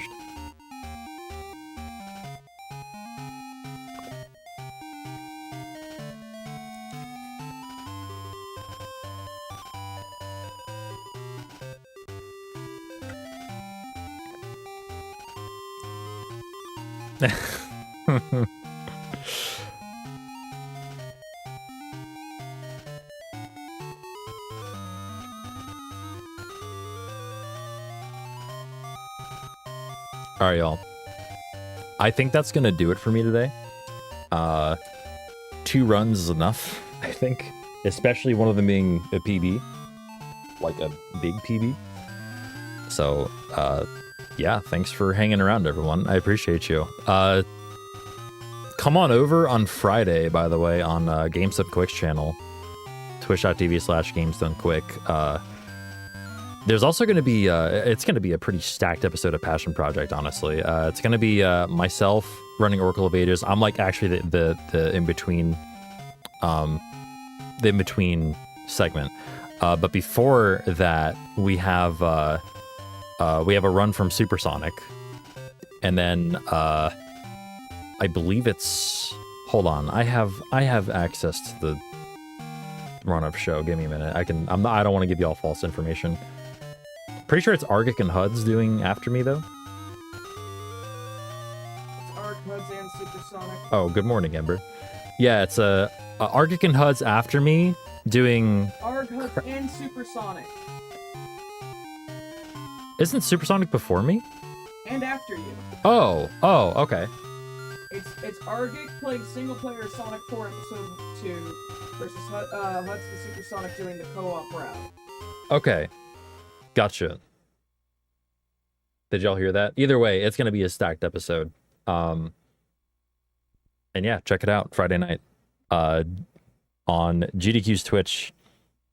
It'll be a good time. Thanks for hanging out, everyone. Thank you very much for Are you not everything. Going to talk about Oops All Zelda? Shit. I did earlier. Oh, you did? I can do it. Yeah, right. So Saturday as well. Friday I'll be running Oracle of Ages on Passion Project. On Saturday, Amber and I are running Four Swords for Oops All Zelda that'll be at about 6:30 p.m. schedule pending. So yeah, that will be super fun as well. Join us on Saturday, and also just like kind of, I'm not even sure if I'm going to be streaming on Saturday, to be honest with you. Because Saturday will be a very busy day otherwise for both of us. But yeah, so I might be coming back Sunday to probably do more Oracle of Ages or something. But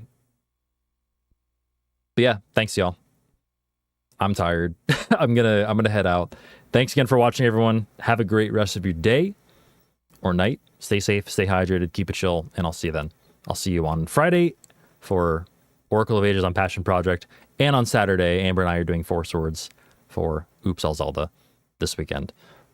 So yeah, have a good one, everyone. Take it easy. Peace.